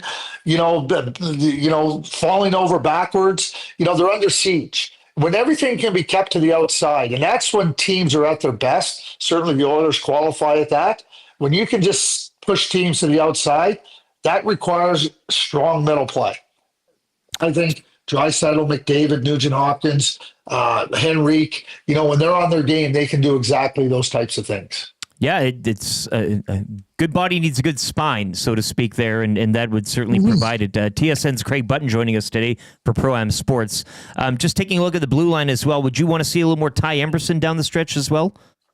I think you have to see more Ty Emberson. I think you have to. No, it's not. It's about getting him comfortable to be able to play. It's not a slight really to anybody else, playing right now. Yeah. But. Well, that's the spot right now. That sixth defenseman. That's the spot right now. Is it going to be Klingberg? Is it going to be Stetcher? Is it going to be Emberson? But I think you have to get players comfortable, and this is what I think is really important. In the lineup, out of the lineup, being ready to come back in the lineup, being ready to play in the lineup, out of the lineup. That's what it's going to be for those three guys. Not one of those three guys has shown that they're going to get in there and have a lock on that spot. They just aren't, and in my view. So you have to get comfortable. Okay, you're playing tonight. Okay, you got to get in there and play. Okay, you're not playing. Be ready. I think that's the level of readiness that they have to get focused in on. That's where Paul Coffey and Chris Knobloch have to get them ready. So, and I think it has to rotate. Because once you get to the playoffs, all three of those players, you don't want to have a team be able to zero in on one player and be able to take advantage. And those three players, like quite simply, you're going to have opponents looking. We can take advantage there. So switching it up, giving different looks, gives your team a little bit of different strengths, so to speak, from three different individuals that have three different types of games. Craig, do you think this time off will, and if so, how much, affect Leon Draisaitl in the Hart chase? No, not. Well, I'm a voter, Eric. So I think when I look at what Leon Draisaitl, I don't think there's a big group of players in the Hart Trophy contest this year. I look at what Leon has done this year, and I think about what he has done with less. I don't know. I think the only other player that I would put in that category is Quinn Hughes. And, Quinn's missed some games, but you look at Vancouver without Quinn Hughes, Leon Draisaitl, literally he's almost done it by himself. So to me, for my way of thinking and where I'm at, no, he isn't. And he's been brilliant. And I don't think it's that close, to be quite honest with you. Okay. But my first two votes are to the two guys I just mentioned. And I know Nathan McKinnon is really good. If we're talking about best player, okay. I think Leon's been more valuable to his team, and Quinn has been more valuable to his team than anybody else. Well, we've talked a couple of times, Dusty and I, about the when you see the one set of footprints in the sand, it was then that I carried you. And that was dry. I go back to the beginning of the year when McDavid was out there in Columbus, and it's funny what these injuries can do sometimes to a team. And we just talked about it with RNH, but I think that stretch where Leon really stepped up and took it as well, that continued through the season. So RNH now making lemonade as well with the lemons that we've seen here with the injuries. So we appreciate your time, That's what Craig, good players. Just let me say this. That's what good players do, though, right? Yeah. And like when they were on that real spell when they were losing, and that game that they went into Carolina, and watching Leon, that was on a Saturday night, and Leon was nasty. He said, "We're not losing this game. We're not losing this game. We are in here to win it." And it's that type of. We know that he's a great offensive player. We know that, but it's his attitude, and it's like, no, not tonight, not on my watch. Just like you talked about, McDavid's out, not on my watch. We're too good, and I'm going to make sure we don't lose. That to me is most valuable player, and to me, him and Quinn are the top two guys on my list. And yeah, McKinnon's good and Hellebuck's good, but it's not going to, in my view, he's done his body of work. Let's put it this way, is too strong. Well, and I think this goes to, and some people have the theories of players flipping switches, and not to say they do, but I think when you have the talent like that, and when you want to say, I'm going to come in and dunk, like you can just choose to go in and take it to a next level at certain points, knowing when to do it. You can't be up at that level all the time, but it takes something of supreme skill to kind of just say, okay, I'm going to go in and exert my dominance I know I have. Yeah, and that's Leon. And you go back in the history of the NHL, the top players have all had that quality. And Leon possesses it in a big way. When I use the word nasty, too, I use it in the most positive way. Absolutely. Yeah.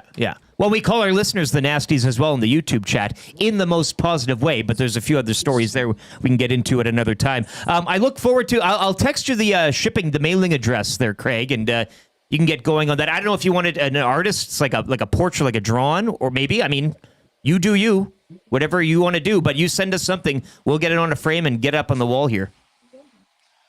Okay, I'm just going to finish with this. Father Eric, please forgive me for I have sinned.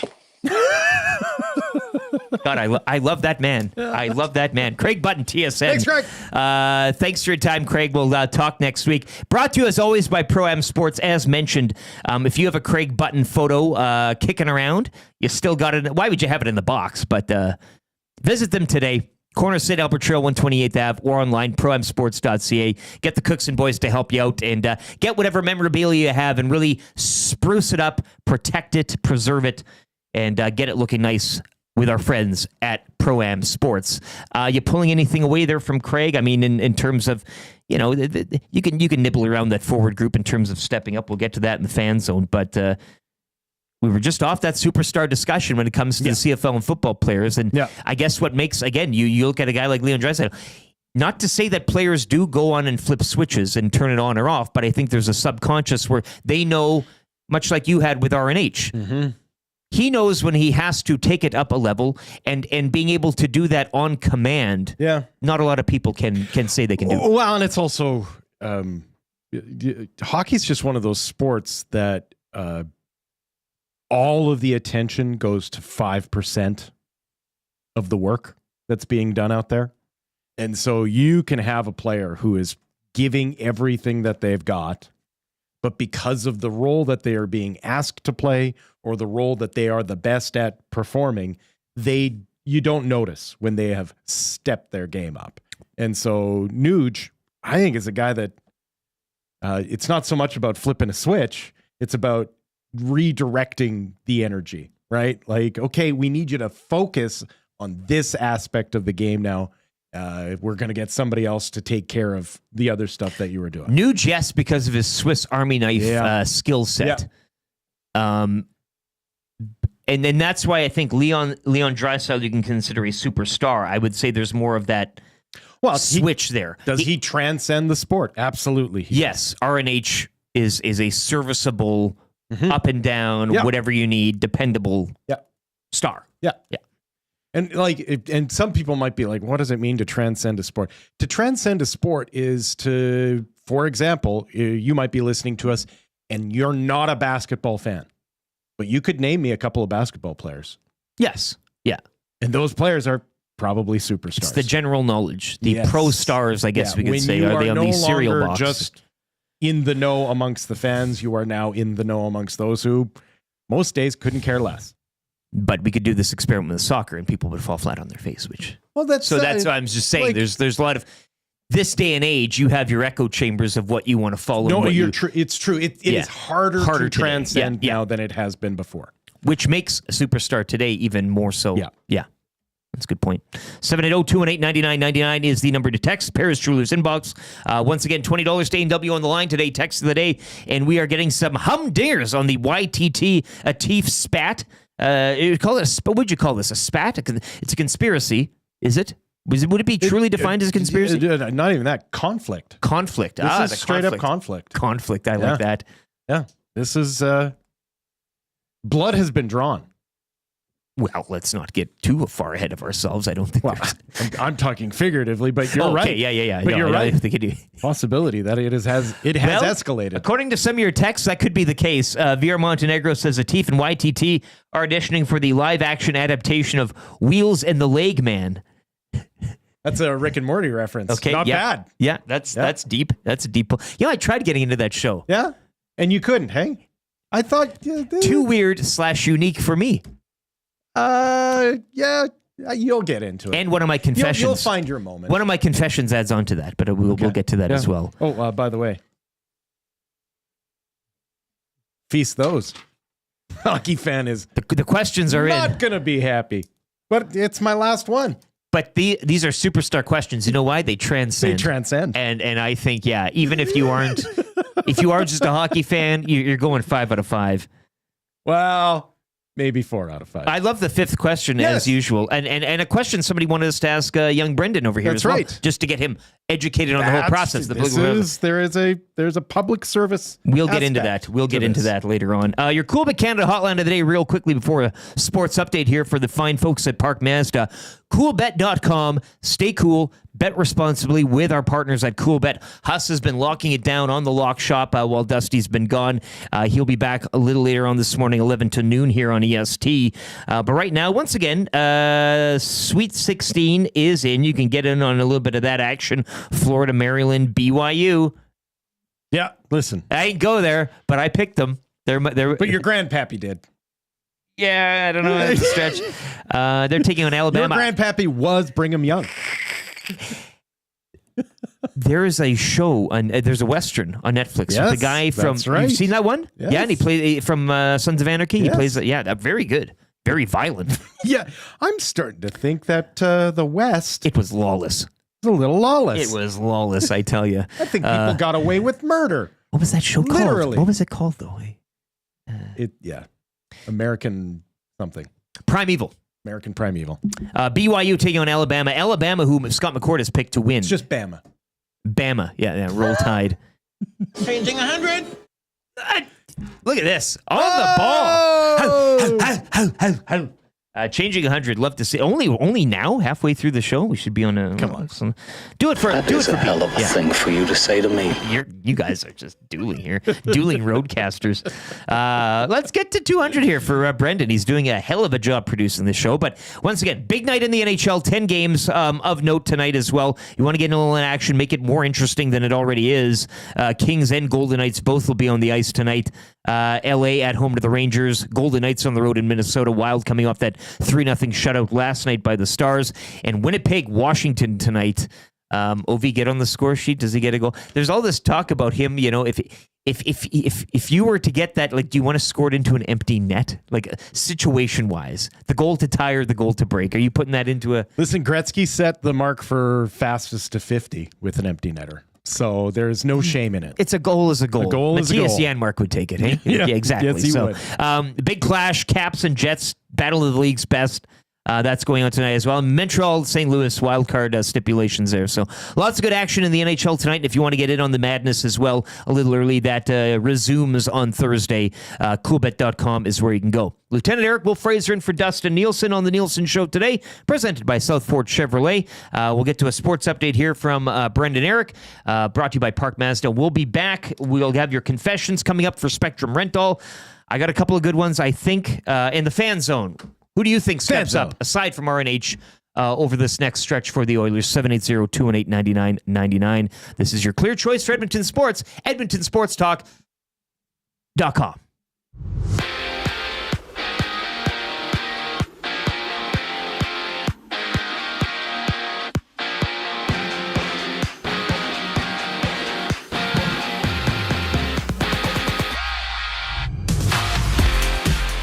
4 games around the NHL last night. The Stars shut out the Wild 3-0. The Jackets took the road to the Island and won 4-3 in a shootout.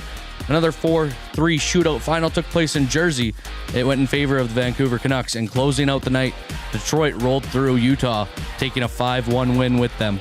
10 games around the league tonight. The Caps head north to Winnipeg. The Wings go back-to-back in Colorado. Calgary hosts Seattle, and the Rangers head from the East Coast to the West Coast to take on the Kings. Yesterday, the Western League announced the Penticton Vees are set to join the league for the 25-26 season.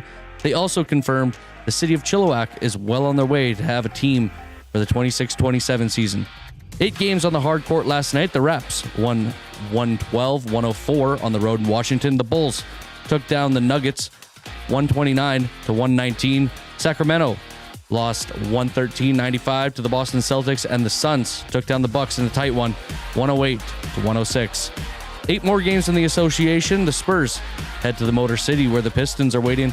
The Magic tip off against the Hornets. The Knicks host the Mavs, and Miami welcomes Golden State. To the Lynx, kinda. The TGL Finals kicked off with an Atlanta Drive win. Atlanta topped the New York Golf Club 6-5 in Match 1 as Xander Schauffele missed a clutch putt for New York. Match 2 will go tonight at 5. Match 3 will follow at 7 if necessary.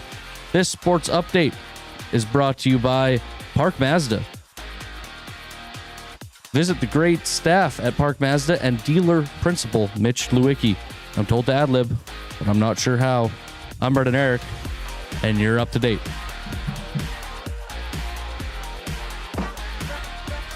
The Nielsen Show featuring Lieutenant Eric. Only on Edmonton Sports Talk.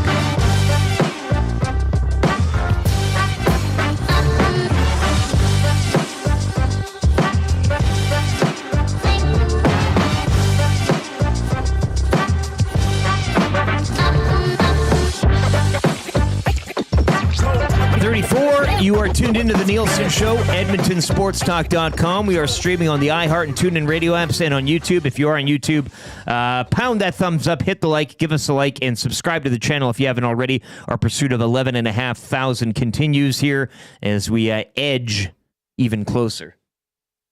Skin that smoke wagon and see what happens. Sheldon S. says, Brendan, you're sleeping. No, I'm just reading. I think when you're on there and you're looking down, your eyelids are closed and people think you're like sleep reading it. It's kind of a neat thing. I got that there. Let's get into confessions right now. Wil Fraser again in for Dustin Nielsen, who will return tomorrow. Lieutenant Eric and Brendan Eric behind the monitors, keeping locked down today. Trev a little under the weather, so we wish him well. Confessions brought to you by Spectrum Rental, where they confess to resting their best confessions until McDavid and Draisaitl return to the lineup. Stop in and discuss your equipment needs for any upcoming landscaping project you have on the go. Spectrum Rental, keeping your project on time. I do have to stain the deck this summer, and they've been gracious enough to let me know that I can use I'm going to go in and obviously exchange money for the goods. But the you're going to want the power washer. That's the one, right? Yeah, you're going to want to do a proper prep on that. Better than sanding, though. Or easier. Yeah. Okay. I want the easy way. Yeah. And are you sure stain? You don't want to just go with an actual paint. You come over and take a look. Yeah. Give me a quote. It's stains hard because it goes away. Yeah. Between foot traffic and the sun, especially in Alberta, like it just gets cooked off. So. It really is right in the sun. What color do you think would you suggest? I think I'd look for sky blue. Yeah, like a light color. Like You haven't been to my light. new house yet. No, you've shown me pictures though. It looks Yeah, I'd wonderful. like you to come over and you take a should be tour. very and- proud of what it's you and more importantly your wife have been able to achieve. a lot of feral cats around. It's hilarious. Do they make noises? No, they're pretty quiet, but Okay. there was a stare off over the weekend that I saw. I caught two of them just kind of. Are they at least fixed? Like I don't know. I haven't checked. I grew up. It's crazy to me. I grew up in a day and age when people would just let their cats roam. Yeah. Like that doesn't happen. Ours anymore. did. No. It's I know. really not like we. That's why it's such we a- realized that they were murdering all the birds, right? And we were like, you gotta keep them in. But like the evenings in the summer were usually highlighted by cats in heat, like getting into fights or other things. The right? tomcat. Yeah, exactly. Yeah. Big Slam Nasty. I love some good deck talk. I mean, you want to talk decks? It's not a big deck either. It's just a slab. Like it's a nice. It's very manageable. It shouldn't be a big job. But are you first of all? Are you sure of the condition of the deck? Should it even should the investment even be made, or do you need a new deck? Oh yeah. It's solid? fine. Yeah. Again, I wouldn't mind dry. Good bones. Okay. Yeah. It should be good enough. Yeah. But interesting on the paint. But Spectrum Rental is where I'll be going, and you can go too. Keeping your project on time. Spectrum I'd Rental. also check in with them for an actual sprayer as well. Oh, I'm gonna pick their brain. Yeah. I'll go in there. Like you could roll, but if they've got the right piece of equipment, man, much easier. I don't want to be breaking my back in my time is of the essence here, Right. and summer's only so long. Confessions today, 780-218-9999. We'd love to hear them. We'd love to read them out if you have them. Once again, this is a safe space to get something off of your chest and off of your shoulders and lighten your load a bit. Rob from the Grove says, LT, you need a neighborhood coyote that will fix your feral cat issue. We have a few. The cats are smart. I mean, the coyotes at times maybe aren't that smart, but they all live in harmony. Like it's the circle of life. It's you have your keystone species and then the rest, and they all kind of keep each other, check. You don't want the mice to be running around or anything like that. We've got a couple of great horned owls out by my house. That's great. That are terrifying. Like very majestic, quiet, and monstrously huge. Like just when your headlights catch them at night. That you're just like, is that a demon that has swooped at my vehicle? So I can only imagine the terror they cause to the local cat population. Deaky Sparks says, there were so many wild cats around my place in the Northeast, I called them my local pride. I think that's what they call wild kitties across the pond. I think you're right. Yeah. Yeah, they can have gangs. Like they can. Yeah. Well, Pride Rock from Lion King. That's where you present your child. Sure, yeah. Oil City Dynasty says, my cats are home, yet another perk of small town living. So they're just assassinating the birds. Yeah, all eight fingers and claws or whatever. Yeah. There's the next door neighbor's farm that I work at from time to time. They had we refer to her as the crackhead, like Dave Chappelle's classic character. The exact thing, but in cat form. Yeah. Like just gross. It's the dog from Always Sunny in Philadelphia. Yeah, exactly. And he's always around. Yeah. Yeah. But like this thing would like assassinate pigeons, but then go full Dexter, like get them and then like set up a kill floor in the main shop. And so you'd come in the morning with just dismembered pigeon parts scattered throughout. Organs. Yeah, exactly. Okay, well, sounds like actually you cat as cats would do kind of the same thing with mice in the garage. Brendan, do you have a confession today? If not, that's fine. You can jump in the water or not. But if you had something you'd like to get off your chest, now is the time. It's really not that bad, but I've just been sitting here trying to keep up with Trev's workload. Very talented man. Yes. I can't stop napping. And it's not like we'll lay down for 20, 30 minutes. It's like 3 hours a day kind of thing. And it's becoming a slight problem. Is there a specific thing that leads to this strong sense to nap? I don't think so. Your age right now is... I just don't go to bed at night. Like, you have bad sleep hygiene. Oh, it's terrible. That's what it is. And it's getting worse. Confession is a hygiene confession. Hygienic, yeah. You kind of... I split up my day into like 4-hour segments of sleep. Kramer was doing that with his... Didn't he sleep like an hour a day or something like that? But it works in theory. Not in practice. No. Promise. Yeah. Because you're circadian, right? Yeah, Like exactly. You gotta you gotta power through not napping and then going to bed early. Yes. If you don't have that nap, though, it doesn't, in the moment, it's not that, but then when you lay your head down at night, it's just the best. Yeah. Because then you're actually, Then you're in a coma. You're that tired. Yeah. That'll be the project for Make this sure afternoon. you use the bathroom beforehand, though. Because that kind of deep sleep, you're running a risk. Oh. Yeah. Thanks for the heads up. Speaking from experience. That's a vet move. Yeah. But how long are your naps? Again, yeah. 4 hours. Like 3, you'll do 4, 5. That's going to bed. Yeah, in the middle of, and then waking up at 8:30 p.m. and being like, oh, there goes my day. And then having to catch up on all this stuff I was supposed to do till midnight and go into bed at 1:32 again. Like the perfect nap is 30 minutes. Yep. I had a 20-minute the other day and I you felt feel like, And the outside edge of what would be considered a nap, I think, is 90 minutes. That's what Jeff Krishel would say. I Right? think he's given me the nap after talk 90 before. minutes, that's not a nap anymore. Okay, You've well, I gone to don't have a bed. napping problem. I have a sleeping problem. Just wrong hours of the Yeah, day. you have bad sleep hygiene. Yep. It's very common for men your age. Well, we all got the phones now and everything. Yeah. It's kind of, we're all whacked out of our minds. Yeah. Yeah. Well, that's good because you're not like old. Like it's not like you're like, I need my nap. It prematurely ages you though. Yeah, no. You don't mind closing your eyes in the afternoon. Everybody kind of Exactly. napping prematurely ages you. Oh yeah. No, like bad sleep hygiene. Bad sleep. Oh yeah. It's important. And then you get that deep. What is it? The REM, right? Yep. Like Yep. and you're getting that in the afternoons. You're in a different world, man. It's all over. CB Radio Guy says, sleep naps, what are those? Signed, every parent in the world. Yeah, well, That's what you do when you should be supervising your children. you got away with it. Speaking from experience. You got away with it. Your kids are out of the house. I mean, you're fine. It can work. How did all this crayon and marker end up on the wall? I don't know. The kids tricked me. I confess I'm really looking forward to outdoor pickleball season. Jason Leduc says, you've tried your hand at that, have you not? No? Or? I know, like, I'm familiar with it, but I'm a bit of a racket sports snob, so I have been resistant to it. It's too in vogue, Like it's well, kind of, no, like I really enjoy squash, and I've just seen like the ability to play squash has gotten smaller and smaller.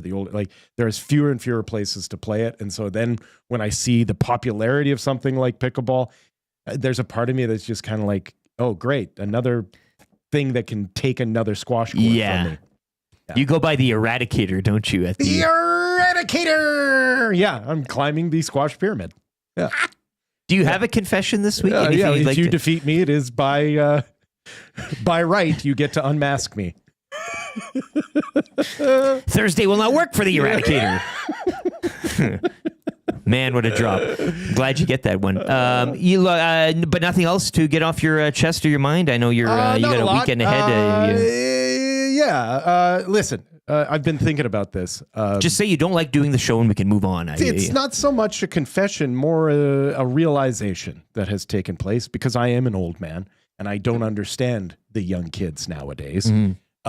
When I was 12 years old, I got a perm.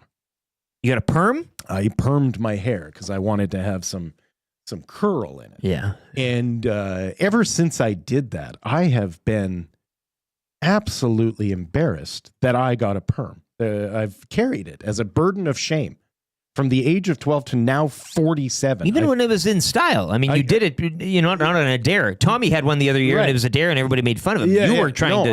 That was the thing. Yeah, I had the curlers in, chemically, saturated my head. I had a perm, and it has always bothered me chemically saturated that I had a perm. But I guess the kids nowadays, they all want to look like Benson Boone. It's broccoli. I call it broccoli head. Yeah. So everybody's got a broccoli head. You don't have a broccoli head, which is very refreshing. You've got it's my nephew. Good flow, begged right? and pleaded until he could get a perm, and then was proud of it, boasting of his perm. And then the neighbor's kid just got a perm and boasted of his perm. And so there's a part of me that feels like I need to let go. It's cyclical, right? Of That's this the whole, shame. Yeah. Like maybe I'm the one with the problem. Kids wear baggy jeans again too. That's a thing now. Yeah, the jean situation. Corduroys. Once again, I feel like we had figured it out. like about 10 years ago, I felt like we had reached peak jean for both genders. Not too tight, not too loose. Right. Everyone you're had in a figured good, out not too high. like they had figured out the jeans that made them look the best, like that they were the most flattering in all the proper way. You couldn't walk anywhere in this town without seeing people more attractive because of the jeans a good that they jean. wore. Yeah. The denim was on point. And then it's like you can't have nice things anymore.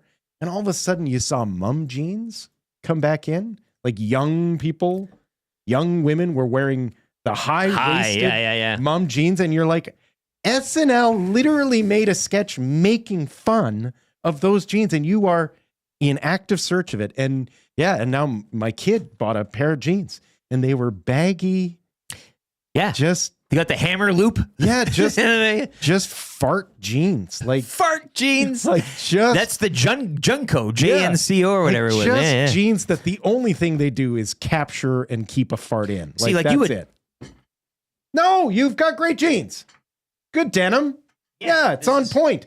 But good kids color, nowadays would be like, nice jeans. Oh, I know. No, that's fine. I don't subscribe to the style. Oh, no, denim makes me feel really old nowadays.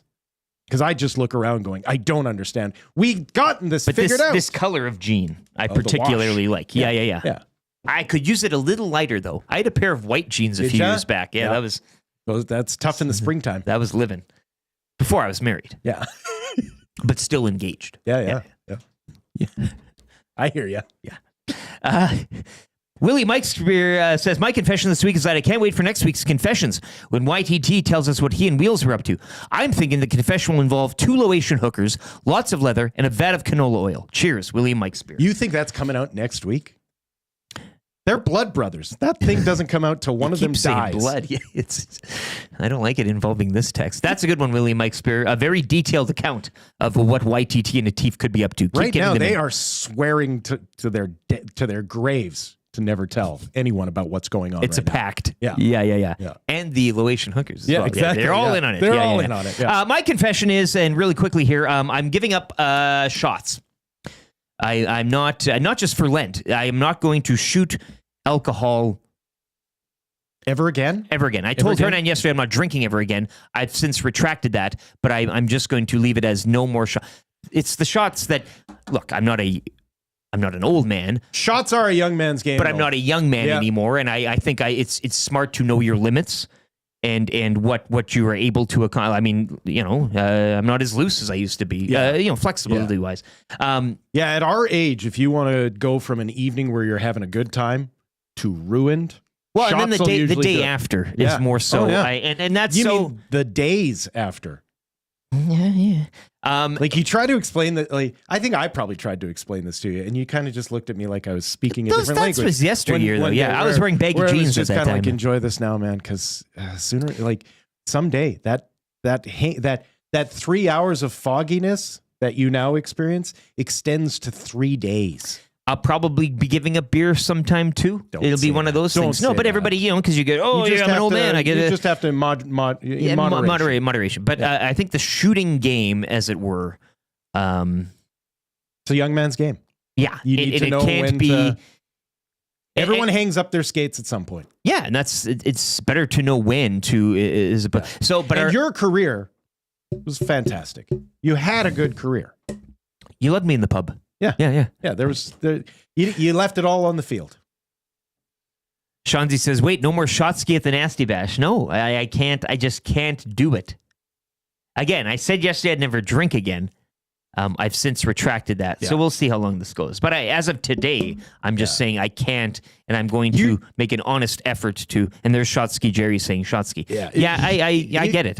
Here's the nice thing about getting old, though. Like it's bad that you can't do shots anymore. But what tends to replace it is the ability to say no to shots, right? Because when you're young and someone's like, shots, it's impossible for you to decline. Even if you don't want it, you're like, I don't know. And then they bring the shot and you find that you have no ability to actually decline it. Whereas once you get older, Your ability to say no to things is a superpower. I think the thing though was back in the day, I hated shots because it was either Jello this or sour that or whatever the hell. Sure. Half sugar. Yeah. The shots I'm talking about now is like tequila. No, and that's where I wanted to ask our guest coming up in the third hour, because Gager is on the tequila, and that's kind of where I wouldn't mind taking things, because I know a few guys that are way older than me. Do you mean a sipping tequila? Yes, that or, I mean, a shot or a sip, one or the other. Like sipping tequila, like the really high end. Yeah. That's what I want to. I'm going to quiz Gager on different that. mezcals and stuff like that. He doesn't like the mezcal though. Well, except tequila is a mezcal. But he doesn't like the. It's like it's a lager pilsner it's like thing. Scotch right? is a whiskey. Yeah. So like all tequilas are a mezcal. Sure, but Anyways, so I want to get off. I'm not the sugary sweets. I haven't been doing that for years. Right. But like having a shot of Jameson or something like can't be happening anymore. Right. I hear you. And I'm done. Although I am a fan of brown liquors, but I only Sipping. sip. Yeah, I'll For the do, throat. like some single malt whiskeys. Yeah. Different. Yeah. 780-218-9999. Get your confessions in. Let's get into the fan zone quickly here as well. Fan zone. Vitamin J says, LT, I stopped taking shots like 5-ish years ago. I'm 41. We're in the same ballpark here. Yep. Best choice ever. You may wake up a little hungover, but nothing like a morning after shots. No regrets. Yeah, I mean, I can. Right. I'm great on the beers. I'm no. Dudley says, no shots. Should have left that one out. What does the Birdie Booze sponsor think of this? LOL. Look, you can. We've had Birdie Booze. People have made a number of concoctions with that amazing drink where you can pour it on ice, pour a little mixer in there as well, and again, have a sipper. I'm not saying I'm giving up hard alcohol. Yeah. I'm saying the way in which you consume it has changed. Bingo. Yeah. Yeah. So, yeah, Sean Z agrees. He says, good for you guys. Old guys can't handle shots. That's just how it is. It's a young man's game. That's how it's got to be. And DB says also tequila is the way. And that's what I want to get into with Gager here. He's going to join us midway through hour number 3 here. Fan zone really quickly for fansfirst.ca. By fans, for fans, no fees. Look, if you're looking to get to, it's a big game tomorrow. It's a stiff test for the Oilers, Dallas Stars, but they play them really well here. Jake Ottinger isn't the scary otter that everybody likes to profess that he is as of late when he's played the Oilers. So Stars Oilers tomorrow if you're looking for a cheap ticket and you want to get down to the game. Fansfirst.ca is where you can go. Buy fans, for fans, no fees. Get your tickets from them all season long up to the Cup run. Fansfirst.ca. And Brendan, if you want to jump up in the skate here too, feel free. But we were talking. We put the question to Craig Button. We teased it in the opening hour. Out of the Oilers forward group, aside from Ryan Nugent-Hopkins, and not maybe who should be the one to step up, but who do you think over this next 3 games is a guy that kind of announces himself more so than we have seen during the season? Is it a Skinner?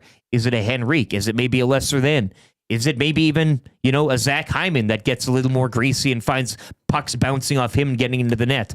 Your thoughts, 780-218-9999. But if you gentlemen have a name or two that you'd like to pass on, let's do it. Well, the Zach Hyman is a really strong one, right? And it could be an easy one, I guess. I get it. And you can tell he carries a bit of a leadership posture to him in these types of situations. Yep. So shouldn't be surprised at all to see him. And I think a guy who has already stepped up, that just because the instinct of the fan base is to always be critical, that it goes unnoticed when he does step up. Yeah. It's Darnell Nurse. The guy has 4 assists over the last 2 games. And Rip City Step has always wanted him to be a forward since he's been drafted. Okay. He's always wanted Nurse on the wing. So I will allow, because the forward group, sure. Like, again, leadership role, but that's a good take as well. And he's been having, we've said, you can't do anything about his contract. That's what it is what it is. I hate that saying, but he has been having a decent, better season. He's been earning his contract this year. Yes. Right? And the problem is that everyone wants to litigate past seasons when he didn't earn his contract. It's a tough stink to shake for him. He is earning his contract this year. And trust me, after this offseason, with the way contracts are going, his contract will be just fine. B, who you got? Somebody from the outer rim or a mainstream kind of type answer? Yeah, no, I was looking at the lines of the morning skate yesterday, and with McDavid, Draisaitl, potentially Kane, and Frederick coming back in, there's a lot of bodies that are going to be coming out. I think Brown and Janmark, although the chemistry seems to be there, I think those two, along with a Buck Colson kind of thing, fighting for that last lineup spot with guys like Perry, Max Jones, guys that will be hungry to get back in the lineup, especially come playoff time, should create a lot of fun little internal competition. It's a great take on this because you're viewing it from that opposite end of I mean, Hyman's not. You can look at the top of in who right now is left over talent wise that should fill those gaps. But you're right. I mean, this is playing for not necessarily a job, but a spot in this lineup moving forward when these dogs return. I love that answer. Out of those three you named, though, if you could narrow, like, who do you think? I think I want to see Puck Colson do it. He's been playing the higher lines throughout the season. You show us your worth. You're on a contract year. Brown signed a 1 year, 2 year, because Janmark's there for 3. He was a 2. Right? Yeah. I think. Sure. So I would say that those guys are a little bit more comfortable, especially with, the history, I guess. Puck Colson being a younger guy, kind of on his last legs. If this doesn't work out, how many more teams are going to give you that crack? I like to see him, it's also take about a step. Puck Colson figuring out what he wants to be in the NHL, right? He was drafted and brought in to be a big scoring power forward. And it doesn't necessarily work out for everyone, which doesn't mean that you can't pivot. Yeah.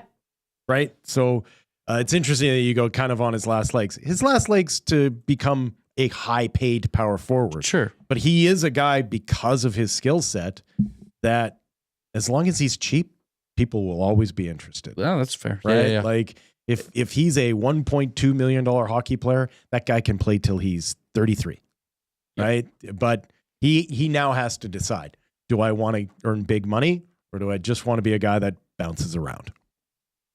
It's incredible. Yeah. No, not really, but. Ryan from SK says that Janmark deal might not age well. You brought it up too. I think we see and we get caught from a fan point of view or a media point of view and seeing numbers and production, all these things. I think Janmark is the guy, though, that coaches lean on in certain situations that aren't the sexiest at all. It's you eating 16 burgers in your living room at home with the curtains drawn. But that's the player he is. I don't know, again, if in these circumstances, though, he's a player that can then swim into other channels and do other things. Yeah, no, necessarily. A lineup, especially a lineup that has a McDavid and a Draisaitl, the question is always going to be asked, are you helping or hurting? Yeah. And sometimes all you have to do is not hurt. Right? Well-liked guy, everything like that. Like right, he's exactly. He's not a problem. You can't be someone that takes from the dressing room. You can't be someone that hurts when they're on the ice. He is not productive enough to be noticeable on a score sheet. So what is he productive off of the score sheet in? And is that enough to justify it? So, I mean, that's up to a coaching staff. The fact that he keeps getting played tells you he's doing a lot of what they're asking him to do. Well, and it goes to the Jeff Skinner debate as well. There's much to many fans' chagrin, and I get it. And there'll be times where he does put up a goal or a point here or has a decent outing with a few shots or whatever, and then the next game he suffered early in the season just because he's played on nothing but bad teams. Sure. And so because of that, he does not comprehend the idea of not hurting, right? He only knows how to help, and if he's not helping, he is actively hurting your team. And so he needed to, I think there's a lot of coaching there where it was kind of like, we get it, Jeff, but you still need to be in position defensively. Sure. Even if you're not contributing. Yeah. And it seemed like he had started to gain the trust of the coaching staff on that side of the ledger, and now is rewarding it on the score sheet as well. Yeah. Like I know it was frustrating for a lot of people, and maybe it didn't make sense at times, but any sport that I watch, you're disagreeing with the manager or the coach or what. Like there are certain intangibles that you're not seeing behind closed doors or on the whiteboard or whatever it is, and that's up to them. And you can say, well, some coaches are good, some are bad. I understand that, but they're doing it for it's not just a random reason. The reason we may not know, and the reason they may not communicate publicly, but there are reasons. And I think with Jeff Skinner, I mean, it's The relationship doesn't seem like there's any sort of like Jeff Skinner problem there, right? Jeff Skinner is here for one reason. There is one prism with which the management group looked at this offseason, and it is different from 99% of the teams in the NHL. Because 99% of the teams in the NHL looked at their roster and evaluated it about an 82-game regular season. That was the way in which they viewed their roster construction. The Oilers viewed it through one prism, and that was Game 7 Stanley Cup Final. And so what did they want in Game 7 of the Stanley Cup Final? They wanted one more goal. And so that's the prism with which they looked at their roster, was what do we do to put ourselves in a position to get one more goal? And Skinner has a lot of drawbacks to his game, but the one thing that he has is he is a one-shot scorer. Sleeping giant here. Well, he is a guy who can go out and get one more goal. I'm not predicting that. No. But it's been a little rocky. But his time will. But it is the way in which the management staff kind of were looking at their roster construction, and it's also the way that they should be judged. Because if they get into a situation where they needed one more goal and they don't get it, that's when you can go, made the wrong call. Janmark scored in the Game 7, which I always find. I just that's a pub trivia. It's also why he's still that's part of the that's what I mean by that. What were they looking through? They were looking through the idea of like the most important moment, who steps up or who has the ability to step up. So Janmark, not great over an 82-game regular season, but we saw it in Game 7 of a Stanley Cup Final. He did respond for his team. Quickly here, I'm going to say Victor Arvidsson doesn't necessarily fill the skates of Draisaitl or McDavid over the next 3 games, but I'll pencil him in for I think he's been a little more noticeable as of late than he has been all season. We had the old milk carton joke about him earlier on this season, but I think now getting into spring, getting into this run up to the playoffs here, and maybe an opportunity for him. I know he's on the higher end of that forward group, and I like what Brendan put down with the guys competing for a job. I like where you went with Hyman. I'm going to go with Arvidsson, maybe announcing himself a bit more over the next 3 in the point department. I watched that Canucks-Devils game last night, and I've watched more Devils hockey than I thought I would this year. And it's the Keith. I think of Arvidsson every time I see Jesper Bratt. Mm-hmm. That when I see Bratt out there doing what he does, and he's so good at it, that's the part where you're like, I wish I could just see a little bit of that in Arvidsson's game. 780-218-9999. Who do you think fills those skates over the next 3? Have your say in the Paris Jewelers inbox. Nielson Show presented by Southfort Chevrolet. Coming to you live from the Popeyes Louisiana Kitchen Studio. We're going to make Brendan work now, earn his money. It's time for Kinda Easy Trivia. You're going to text in 780-218-9999 if you would like to play today. The questions are here, provided by Will. You need 3 out of 5, and we'll send you to Mr. Mike. So text in, say, Brendan, I want to play. He'll pick one of you. We'll be back. We'll be sending one of you to Mr. Mike's. 3 questions too many. Joaquin Gage, Marmot Basin Snow Report, and the wrap all still to come in the hour number 3. Lieutenant Eric Wil Fraser in for Dustin Nielsen. Take it away, Brendan, with a sports update for Windsor Plywood Leduc.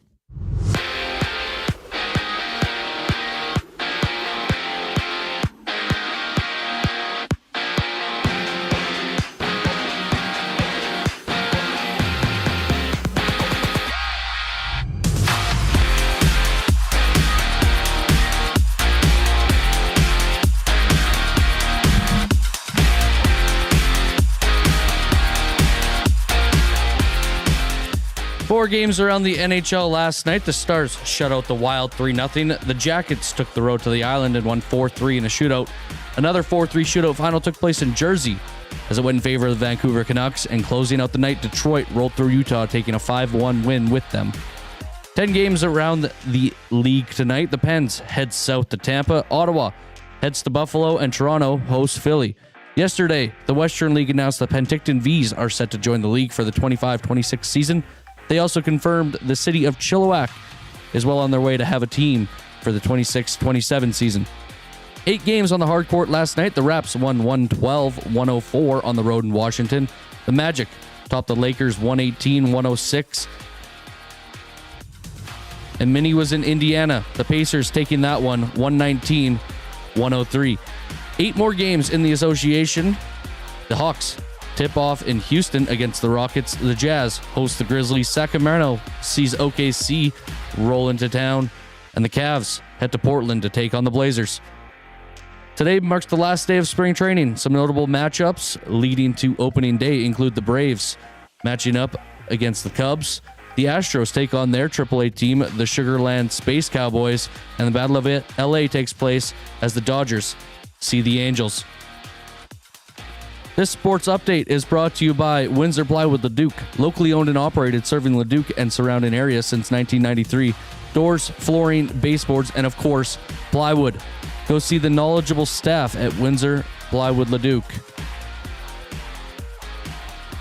The boys, they'll be right back with you. I'm Brendan Eric, and you're up to date.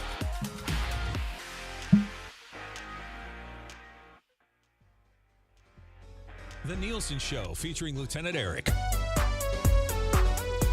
Only on Edmonton Sports Talk.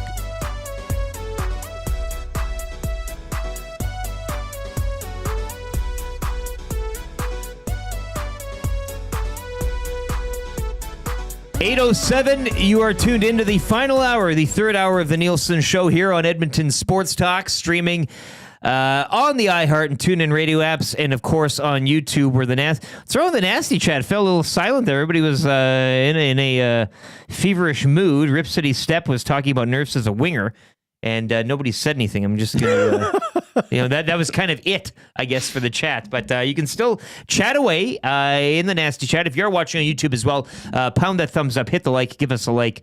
Brendan's doing an outstanding job producing this morning as Trev is out sick. Dustin Nielsen will be back tomorrow.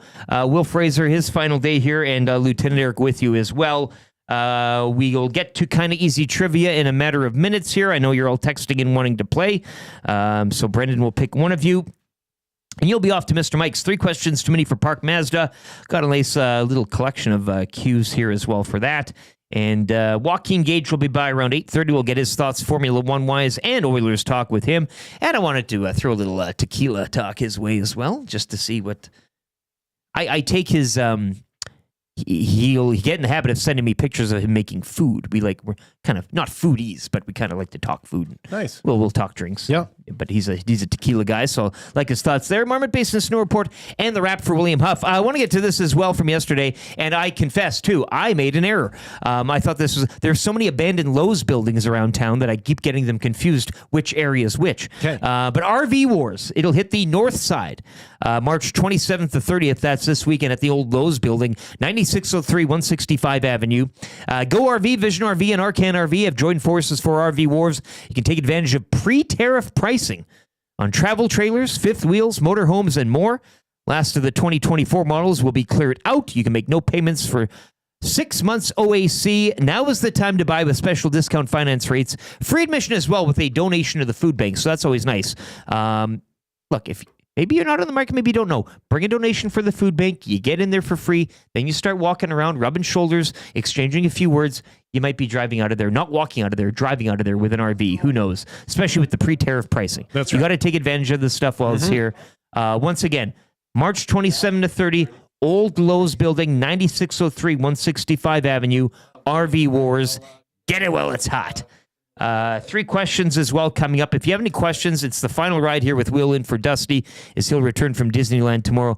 But if you have any questions for Will, I always like it when there's the guest host in.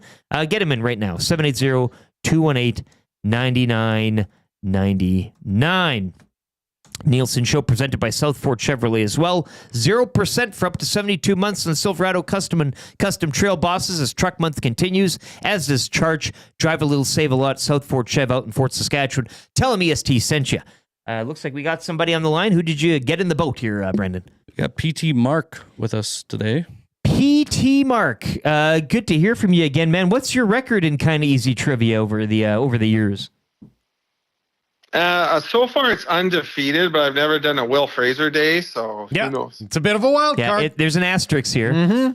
Have you played undefeated? Is that like, are you 10-0? Are you 20-0? Or just a single digit?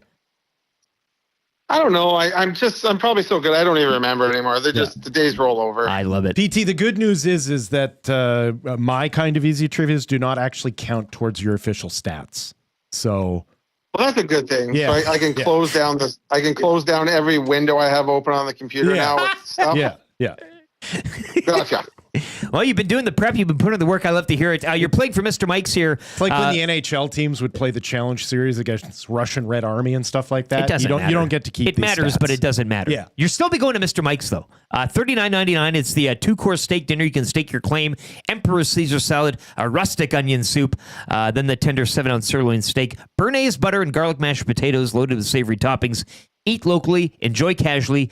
Mr. Mike's. You know how we do then, PT Mark? I will read the first question. The ticker will start after that. You need 3 out of 5. Are you ready? Ready to go. Does Sail GP take place on the water or the racetrack? Water. Name a country that competes in Sail GP. Pass. Name a CFL star. Gino Lewis. Name an NBA star. OG Anunoby. What is your polling place for the election? St. Albert. He got it. 3 out of 5. 3 out of 5. 3 out of 5. 3 out of 5. 3 out of 5. 3 out of 5. Yeah. No! God. Damn it, Shake, stop it! They are going to remember that AM radio is a viable and modern source for news and entertainment. Totally. People don't listen to AM like they used to. Seems like it's more about FM and color TV. That's stupid. It sure is, Kevin. I'm stoked. You stoked? I'm stoked. Just I'm so stoked. You cannot come to my house. No, not today. You cannot come to my house. No, not today.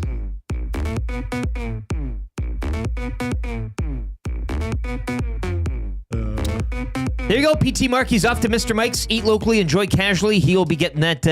He'll be staking his claim at Mr. Mike's for that 2-course steak dinner. You betcha. You better believe it. There. I didn't mind Sail GP. That's kind of been the theme. If you've been paying attention or somewhat, he could have said Canada. I'm surprised he passed. And then I found Gino Lewis was good because he's been the focus of this Superstar talk. So that'd be the correct answer there. OG Anunoby. I thought he would have taken a shot at Dusty in choosing like a Michael Jordan or Luka Doncic, anybody but LeBron. He didn't say LeBron. He didn't say LeBron. But OG was an interesting route. It was a poll. Yeah. And also, your polling location is not the city in which you vote. It is the actual, it could be the Lions Club. Well, and even a town has a different, you don't just vote in the city. And that's why I thought... It could be whatever elementary school. Look, let's just get to the chase. Ask him now. Yeah. Ask him now. Ask him. Young man. Ask him. Do you know where your polling location is? No idea. Is this the first time you'll be voting? No, it is not. And you live I've lived in Camrose. All of my voting. So where did you vote in Rosetown? There was a school that we went to, the senior center. Right. Oh, yeah. No, I know all those spots. You understand the idea of a polling location. Yes. Yeah. So now you need to figure out. Yeah, no, I think I'm set on doing it early so I can mail it in or whatever. Just go to so I don't have to. Returning officer's location. Yes. Yeah. All available on elections.ca. Play a button for yourself there. That is a hell of a thing for you to say to me. Yeah. No, I love it. This is good stuff that we're... What I'm trying to do just feels good. Yeah. I'm your huckleberry. Yeah. I want to be your huckleberry when it comes to voting. It's interesting. Even into today's world is so weird that the mere act of encouraging someone to vote is considered a political act. Let's not get into politics here. I think... I'm pretty sure that voting is nonpartisan. That's as much as you need to get into it. Yeah. You just vote and then let the population speak. And then I don't know if you should be encouraging people to vote. That's pretty political. I guess I'm political then. Yeah, just vote. Vote. Yeah. We don't need to get into the wading in the waters. Just vote. Yeah. And you're doing the Lord's work here. The most important thing right now is figure out where you're supposed to vote. Yes. And if you're doing it early, such as Brendan here, make sure you know the processes. I do it early as well.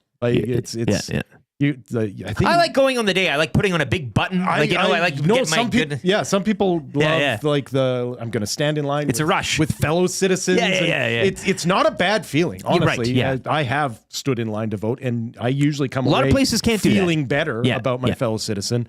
But I think your early voting usually opens about 10 days before the election day, and so you can pretty much walk into any returning officer's office and just vote then and there. Sheldon on a parts desk. Name a country that takes place in an international competition. Pass. Yeah. Name any NBA star. Pass. My guy, just name any country in LeBron. PT Marcus back in. He goes, I picked anyone but LeBron. And I see where you went. I'm just surprised that OG was the name that kind of. But that's fine. Poll. That's fine. And trust me, if you're a Knicks fan, he is a star. Jason says, I like when Will guest hosts, brings us back to some sort of reality. Well, it's different. Like, it's. Yeah. Some people say it's good.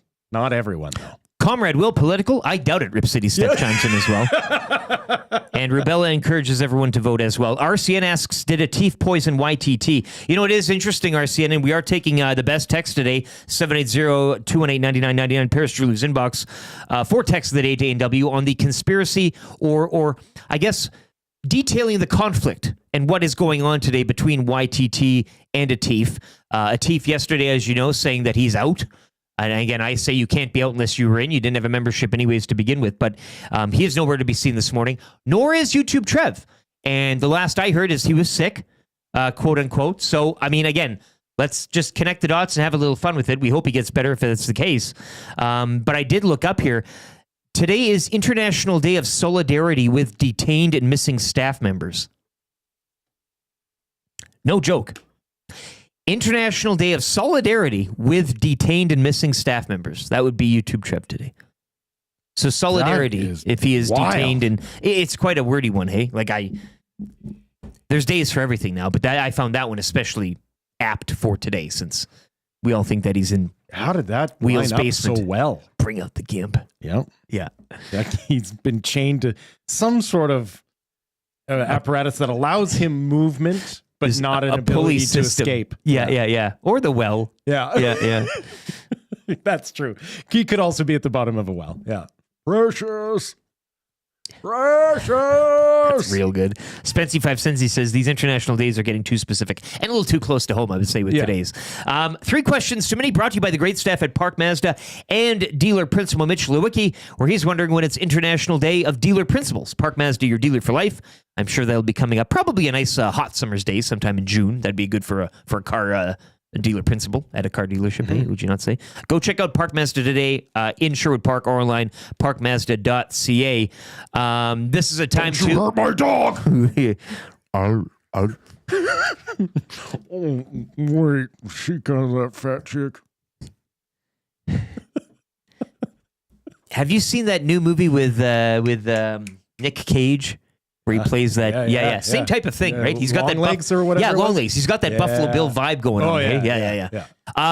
We like to share our socials right now. You can follow Edmonton Sports Talk on Instagram, Edmonton Sports Talk, or YEG Sports Talk on Twitter. Give our Facebook page a like as well, and you'll be all up to date. And subscribe to the YouTube channel. Brendan, where can people follow you on social media? How many accounts do you have? What apps do you use? And so on and so forth. I like to use Twitter. Ew. I don't know. I guess X. X, yeah. I think Brendan Eric _ is that one. Yep. Yeah. The issue is they're not all the same, right? Instagram. Are you on Blue Sky? I am not on Blue Sky. Get yourself on Blue Sky. He's Blue an Sky advocate for it, yeah. Well, everyone should. If you're going to be on social media, you should. It's a good backup. Migrate over to the It's a good backup. with less Nazis. Just get an account. Get the Brendan Eric before somebody else does. You know what I'm saying? Just have it there. Yeah. But yeah, Instagram too. You're on the gram. Yeah. Brendan Eric _ somewhere, maybe. I don't know. Actually, now's your chance to kind of troll farm Blue Sky. Like, I don't know if Michael Jordan's name is taken. Well, that's what I'm saying. No, I know a guy that would take product names like Clorox bleach. You just get the Clorox handle, and then if they come and wanting it, they have you pay up. Yeah. That's smart. Oh yeah, that's really smart. And really like not like McDonald's or anything, but like really get secondary underneath. brands. Oh yeah. You can get I love that, and it's all cash, baby. It's straight cash. Yeah, straight cash. So, am I even? I got you on Instagram. I don't think. I'm gonna follow you, Brendan. Yeah. Like, I wonder if this is a good test. Woolite is taken. ABC or no, Cheer. Cheer is taken. I wonder if Cheer is taken. Yeah, stuff like that. Yeah, just you're right. just yeah. Just words, certain words or phrase. I don't know. It's get them all now. Create the email accounts. Quaker. You social media? No, don't do it. It's there's better things in this world. Smith asking Brendan if you're on Truth Social. Do you have an account on there? Do you have a Telegram? Never even heard of it. Your Telegram. I like that. Yeah. Hey. Yeah. What was the one that was Signal? Signal. Yeah, Yes. You're getting getting too political here. Question number 1. And we'll go with this. Where is it here? I had them all written down here. Corn is coming. Corn. My brother-in-law and one of my best friends and I always play Corn. The game. Yeah, cornhole. No. It's Corn, a card game. Because we have so many family dinners and stuff like that. Anytime corn is served in whatever way, we have a competition that the first person to then see the corn again, either phones or texts the other person and just shouts corn at them. Corn, the band with a K, with the backwards R, is coming to town. That was announced. They have a Canada tour in which Canada is spelled with a K. He once pulled it off within 2.5 hours. How is anyone's stomach that efficient? Probably a little black coffee will get that. Yeah. Oh no. Yeah. Have you yelling? He was corn. well motivated. That's for sure. I bet. Yeah. The question today though is favorite Corn album. Did you ever listen to Corn? Can I name? Brendan? I can't name an album. No. Well, the only reason I know Corn is from some documentary on Netflix. Was it like a Woodstock thing, maybe? Like they played Woodstock 99. Yeah. They brought the house down there. Well, the scaffolding down. Yeah. Yeah. I saw them on their Issues tour. Okay. With Papa Roach opening and Power Man 5000, the secondary act. Would have been a great night. It was a hell of a night. There was so much you couldn't see the roof. Did you get knocked out?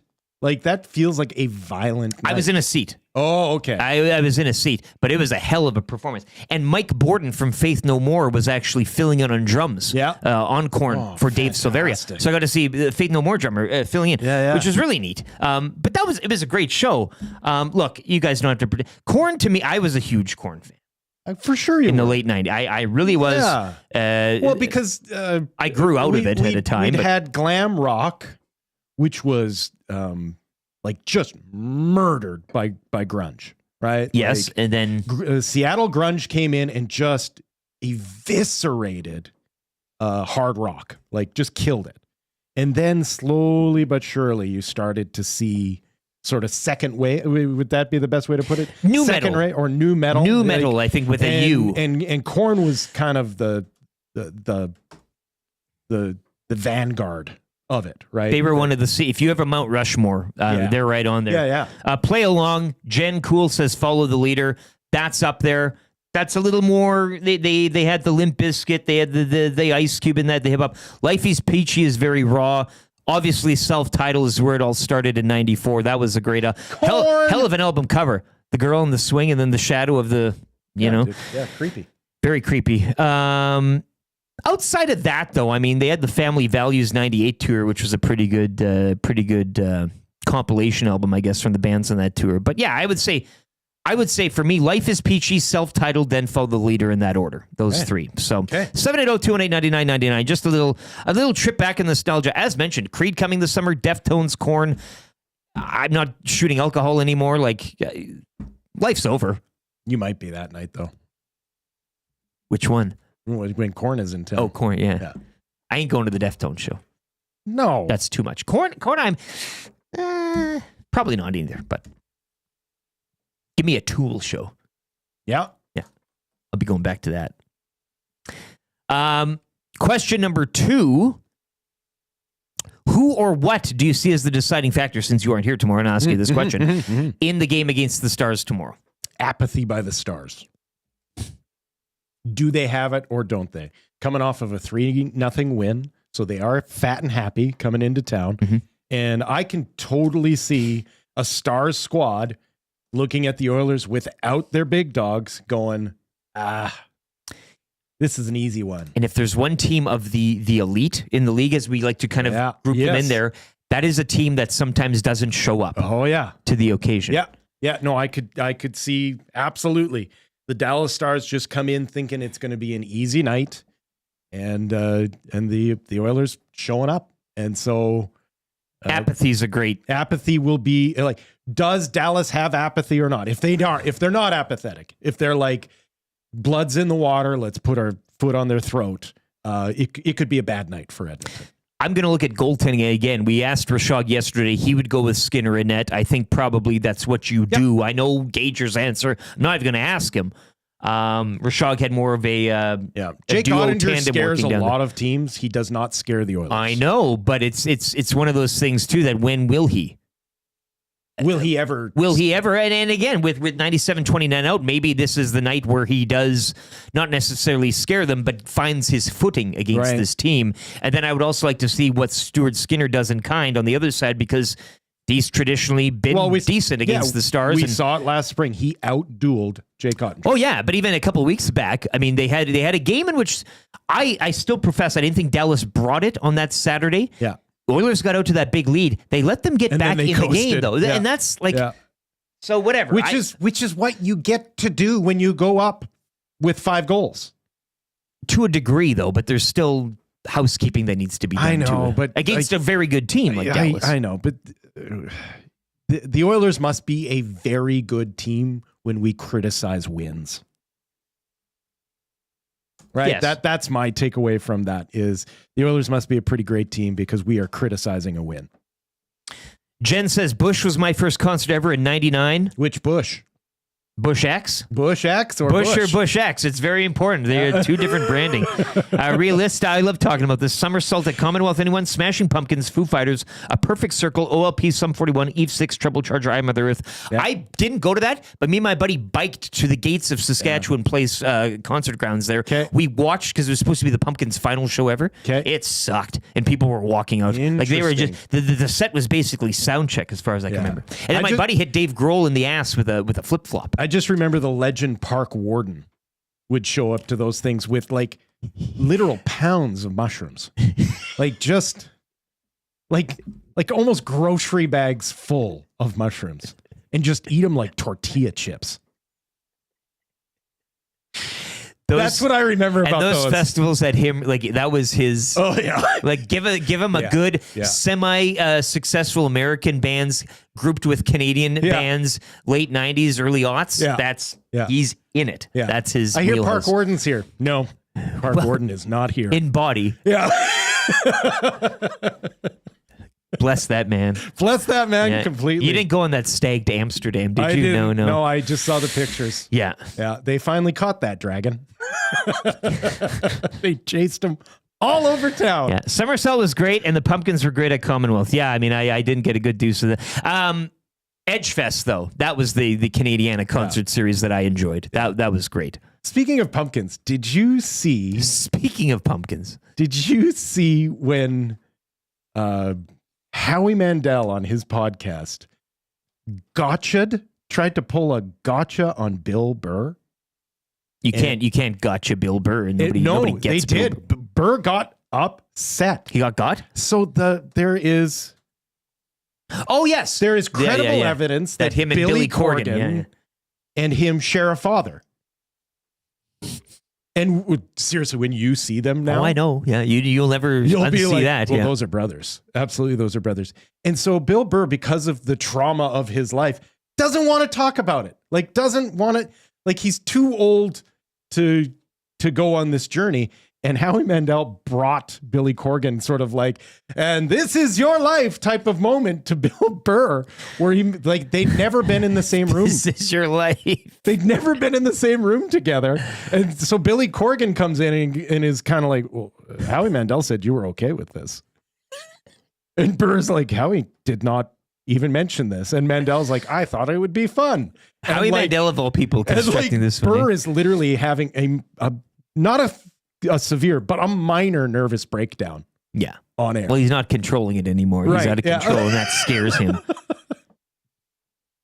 But wild to think that, like, and it's too bad too, because Burr is actually a pretty decent amateur drummer. And you'd love to see the Bill Boys team up. Give me a little bit of that. Right? I don't mind. Yeah. Actually, you would love it the most because Burr's a huge metal fan. Oh, yeah. I pay for that over Creed. Yeah. Question 3, and we'll be quick here. We got a sports update for Century Casino Sports Bar and Lounge. It is International Waffle Day. Favorite way to consume a waffle? Oh, like a fruit compote, which is similar to a jam, but it's not. Uh-huh. And real true whipped cream. Whipped cream. Yeah, not out of a can. Like it needs to be like a high fat. You're putting it on the waffle. You're having it in a dipping dish on the side. It's all over the place. Went to a breakfast buffet once. What I thought was the whipping cream was actually sour cream. Loaded my waffle up with. Did you? Boy, was that a surprise! I think they call that Ukrainian style. Yeah. Where are the onions? Yeah, exactly. Yeah. No, I will fill. I need butter on it, and I'm talking about the Belgian waffle, not like an Eggo or anything like that. Belgian waffle, generous butter, doesn't need to fill every crack and hole. The syrup I will pour in every hole, but only half high. Okay. You don't want this thing sopping and soaking. Yeah. And then I do like an accompaniment of a whipped cream on the side. Doesn't need to be whatever out of the can, whatever whippets to dip in. Well, you're doing whippets out of the can. Well, yeah, exactly. But that's how. Brendan, waffles. How do you consume them? What do you like? This kid does whippets for sure. He's got a problem. That's why he doesn't sleep. We didn't have that for the confession. Yeah, exactly. I honestly don't do waffles very often. My mom makes a nice pancake, and I'm going to show her out real quick. That's good what for I you. like. Good for you. Yep. But just a little butter, a little syrup, no whipped cream or strawberries or the whole. Yeah, I don't know. Very plain Jane. Economical, man. Yep. Yeah. Pancakes are for people who gave up. Or you don't have a waffle maker. You can't make them yourself. You're not poking holes in. Yeah. Well, I mean, I can't find the waffle maker. All we'll of just these do devices. 8:31. Let's get to a sports update here. As mentioned, Brendan's got you updated, courtesy Century Casino Sports Bar and Lounge. We'll be back with Joaquin Gage, talking a little racing, talking a little Oilers, and maybe a little tequila as well. Here on the Nielson Show as hour number 3 continues. Lieutenant Eric Wil Fraser in for Dustin Nielsen. Your clear choice for Edmonton Sports, edmontonsportstalk.com.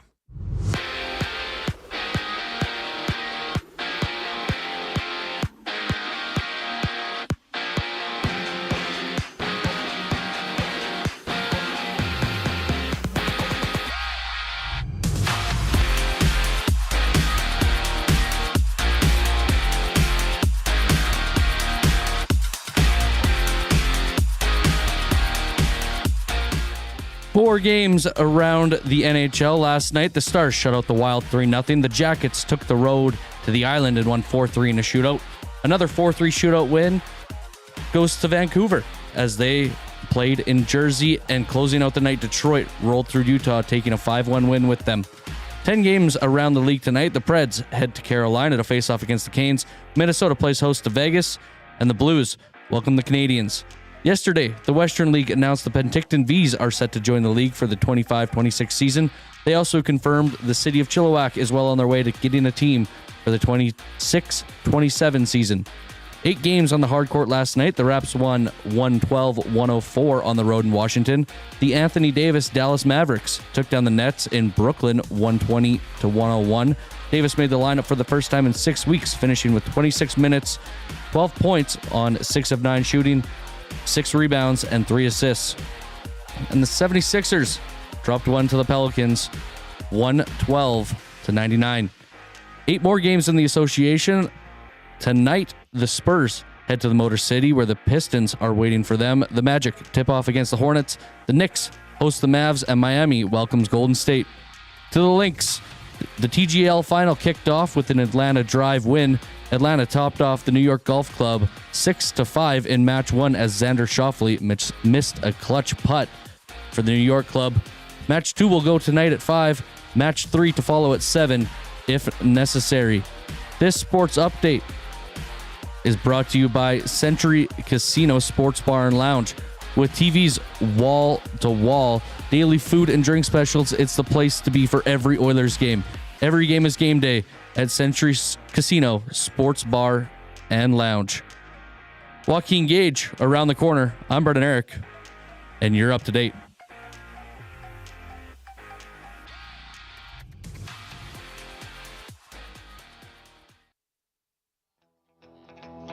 The Nielson Show featuring Lieutenant Eric. Only on Edmonton Sports Talk.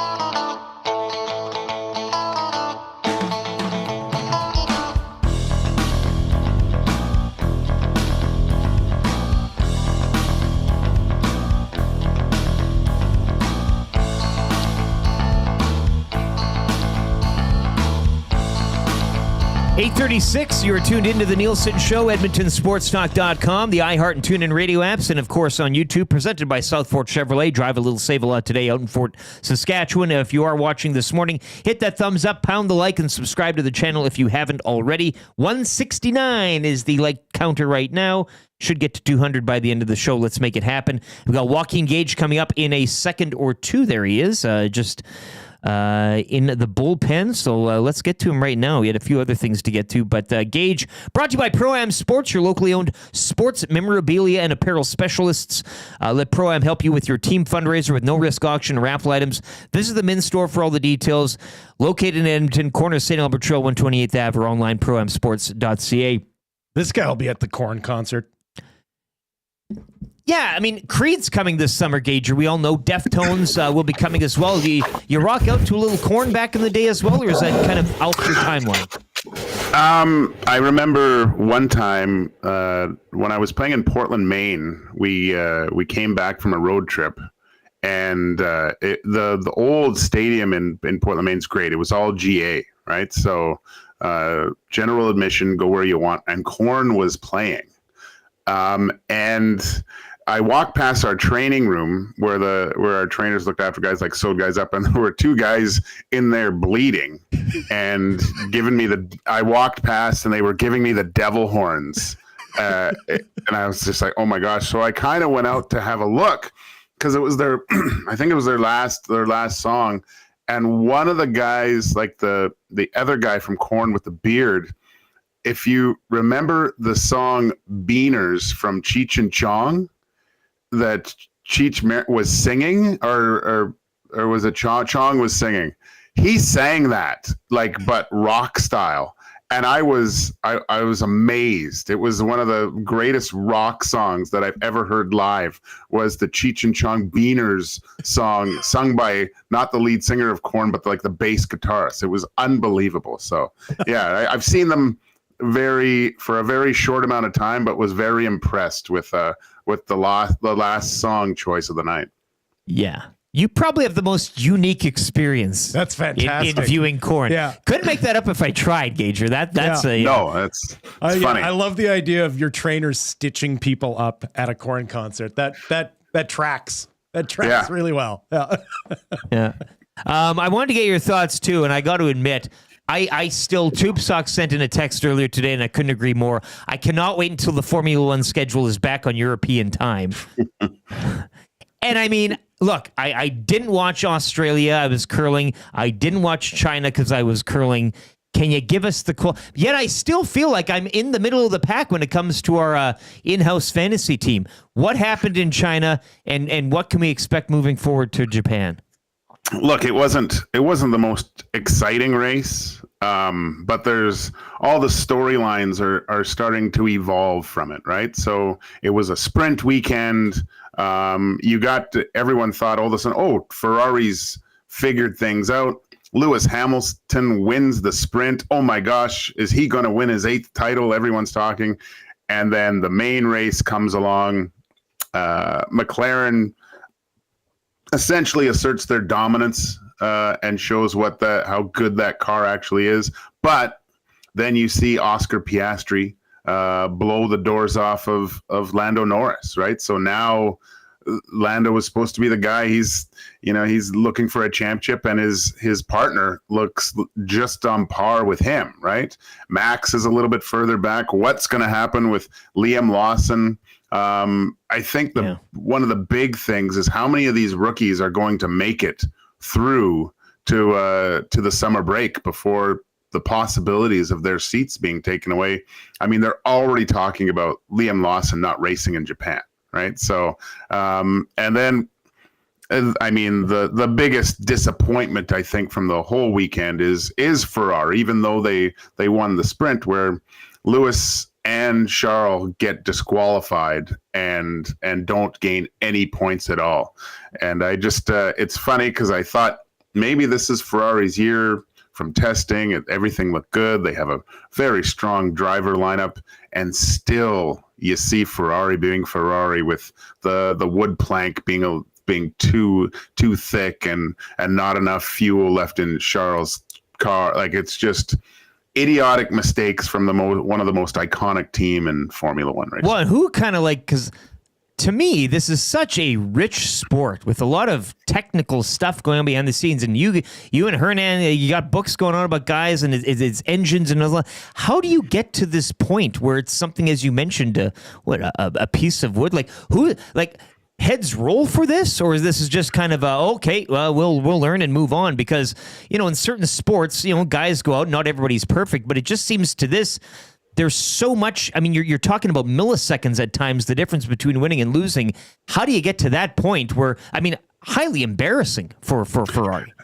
I have no idea how they allow that to affect the total outcome. Because look, there's a lot of money on the line for constructors, right? And I think Ferrari's thinking, well, even if we don't have the championship, if we don't have a championship driver, which we should have someone battling for that, we'll be there at the end of the day for the constructors. So this has really put them behind the 8 ball for the rest of the season. This could be the difference between winning a constructors championship and losing it. So Freddie Vasseur has to.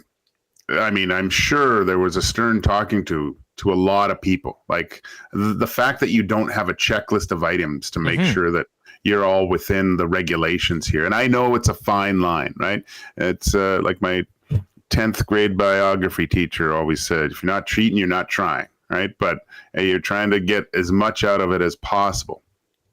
But it just seems ridiculous to me that both cars, not just one, both cars get DNF'd for the weekend. It's absolutely ridiculous. So off to the main course now. Of course, Oilers, we found out the news yesterday. I know you and Hernan on EST Afternoons here on EST were talking about, and praising Nuge, rightly so, and you know, he is a guy that's looked upon, veteran presence, leadership, all that, et cetera, et cetera. We were banding about the question this morning, though. Who else do you see over these next 3 games? Of course, Stars at home tomorrow. You're in Seattle Thursday, and a big grudge match with the Flames Saturday. Who else out of that forward group will you see kind of picking up and filling in some gaps, as it were, while 29 and 97 are sidelined? I think I would like to see, what I would prefer to see is Adam Henrique kind of take over a portion of the game and be the guy that we've seen for years in New Jersey and Anaheim, just to assert his dominance. I know he scored a great goal, so maybe that gets him going. But really, I look to Stuart Skinner, and I know I've been talking about he needs to play the majority of the games down the stretch. I'd like to see him steal one here, you know, going up against Ottinger. He's gone up against Shesterkin in New York and outbattled him just to gain some of that confidence of beating the best, or who's considered the best in the league, I think is really important. I look to him to have, obviously not the same type of game as Nuge because a goalie doesn't score, but just having one of those games where he makes the shooters of the Dallas Stars do something they wouldn't normally do, right? If they're in a good scoring position, maybe they say, oh, I don't think I got this. Maybe I'll try to pass this off for something better. Like really get into the heads of the shooters and just have one of those real dominant starting goal, NHL caliber type game where he's going to be considered the first star. I think that's important, especially going up against the Dallas Stars. But yeah, other than that, I want to see Nuge continue his good play, right? He's the de facto leader. Will, I heard you talk about Darnell Nurse. He's been just a stud lately. So mean, so vicious, where he's getting into the heads of the other team where they really don't want to go up against him. And guys are actually going out there to having a discussion with Darnell Nurse because he's being too rough, right, with their players. So I want to see even more of that. So there's a lot of good signs of this team without 29 and 97 that I've seen so far. But again, what an opportunity for a team that relies on two guys for the majority of the season for all their offensive output. Now, all hockey players want is a chance and get responsibility and contribute to the team in a winning fashion. And there's no better opportunity for a lot of these guys than the next few games here. Who would you say too? And Brendan brought up a good point just on this conversation earlier. Who needs to, though, in terms of, McDavid, Draisaitl coming back, you got Kane, you got Frederick coming along. Like, who do you think on the cusp needs to kind of, prove their worth here down the drive? Yeah. Again, you want guys. I think what happens when you don't have Connor and Leon is guys start playing the way they're supposed to play a little bit. And I look at maybe Arvidsson. I mean, you were talking about Jesper Bratt too, Will. Like, you want to see a little bit more of that buzzsaw that that guy that we saw in LA and Nashville for years. Another annoying player to play against. I'd like to see. I think Connor Brown's games come along, but a little bit more finish when he gets a chance. Jeff Skinner, it's hard not to like where his game's on the way. There's just a lot of good signs. I guess I'd like to see Kapanen make better decisions with the puck when he has it too. Not allow teams to benefit off the mistake of losing the puck at the blue line. Like, a lot of times I find that the play dies on his stick. A little bit more responsibility.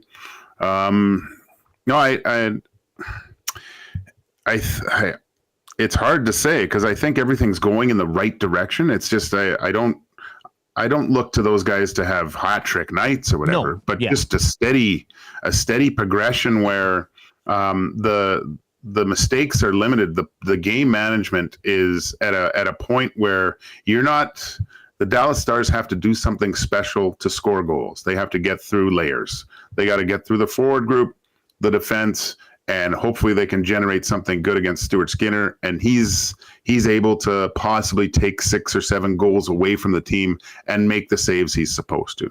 If they can put together a full, complete 60-minute team game like that, I think the confidence level of these guys, and for the coaching staff to put these guys in situations moving forward that maybe don't involve the big two when they eventually do come back, that's the only way you're going to win a Stanley Cup anyway. I'm glad you brought up Kapanen. He's one of those guys that you understand the frustration other organizations have had with him because he does not understand himself as a hockey player, right? When he is physically engaged, he's a completely different player. And so you can kind of see him out there that it's almost like he thinks he needs the puck on his stick to be engaged, when the truth is he needs to be chasing the puck to be engaged and using his better than average physicality to all of a sudden be a game changer. And how do you get that through?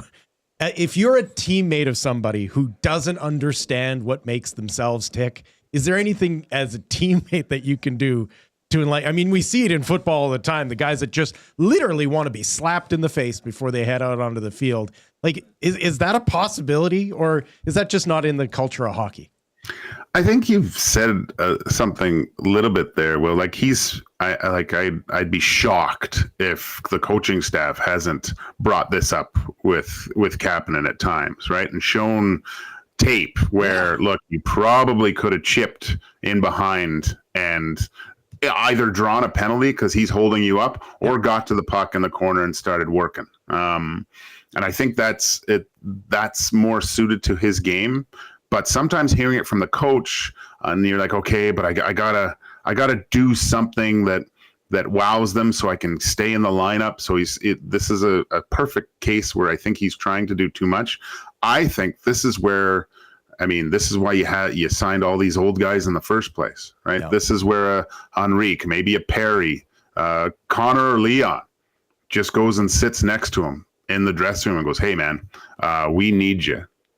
But we can't have you turning the puck over. that's Connor and Leon's job. Like they're the only ones that can do that type of stuff. That's play within yourself here. Yeah. Obviously we want the puck. We want to control it. But when he's in the lineup or on the ice, there's a certain way for him to be effective. And I think it's more of a rumble tumble style of, and I'm not saying run over guys or whatever, but like be physically engaged, playing inside the opponent's equipment. I'm one of the former Oilers coaches said this all the time, right? And he's a big body, he's quick, and I think him playing that style of game will bring him more success because there is some skill there too, right? So there are certain points, but yeah, I think he would be better suited for his teammate to have this type of discussion with them, because I think that will resonate actually more than if the coach's staff just brought him into the video room and said, you got to do this, do this, do this. Yeah, because he's probably been told it a million times, right? Yeah. There's no way he doesn't know this, but for whatever reason, he gets away from it, and you just see that it's lacking out there, right? Because it's so obvious when it isn't. It's so obvious when he is engaged. Gager, I wanted one last thing, and it's out of hockey, it's out of racing. I confess today that I'm giving up shots. I'm not giving up hard liquor. I'm just giving up taking shots of it. But I wanted your opinion or steer me in the right direction for a proper bottle of tequila, if you could today. And affordable. Yeah. Sipping, maybe a shot, but something in my price range. You know what I'm making here. And, that tastes good as well. Well, first I'd like to say welcome to the club, the No Shot Club. Like I don't take pucks and I don't shoot booze anymore, right? So, I would. It depends what you're like. If you're looking for a sipping tequila, you don't go with the silvers, right? Usually those are reserved for just if you're going to make margaritas, right? But what I suggest, actually, Eric, with a good bang for your buck, I think. Every Sobeys is different, right? But a good Reposado or Añejo is always good. I try to stay away from the Casamigos. That's just, I don't know what that is. That's just, it's overpriced and to me it's not that good. But just a simple trip to Costco and a lot of bang for your buck with their Reposado is actually quite nice and a good little sipper there. If you are more looking towards the mezcals, like the smoky tequilas, I did have my mule Matthew Owanek go get some back for me from Mexico, and once I get Hernan Escobar down to Mexico, I'm gonna get him to get some more mezcals. I'm more attuned to the smoky tequilas, so maybe I'll bring in a little sample, and you can taste and see where your palate lies. We'll just maybe Friday afternoon we'll just have a few tequilas that we can. I think it sounds like we can discuss. Like mighty kind of you. A tasting day. Yeah, mighty kind. I'll bring in some single malts. You bring in some mezcals. Yeah, we could have a really nice time. I've got the Glencairn glasses, so yeah, we'd be set. No shots. Perfect. No shots. Gager, I appreciate your knowledge and your time this morning. We'll check in on you later. All right, buddy. It's Joaquin Gage, one half of the EST afternoons here on Edmonton Sports Talk. We wanted to go deep on his Sale GP knowledge, but we'll task him with that for later. Oh, he's getting in on that, I'm sure. Yeah. He hasn't got a couple of shirts yet, I'm sure for that. He's a West Coast boy. You need to go full kit wanker on that. He's got. He knows his way around the docks. He's got a taste of the salt water. Yeah. He loves his seafood. Hernan and Gage, 1 to 3 here on EST, Monday to Friday. Let's get into the Marmot Basin Snow Report quickly here. And just want to let you know, you're going up. Glue Guy's already up there right now. It looks like he's having a fantastic time. I have no doubt that he is. Conditions look great. The snow report this morning from Marmot Basin, trace of snow overnight, 4 centimeters in the forecast tonight. Even better, it's calling for 14 plus centimeters later this week as well. So it will be a pow up there. Currently -6 mid-mountain, forecast high -3. Great mild temps across the mountain. All chairs are spinning today. 22 runs groomed overnight.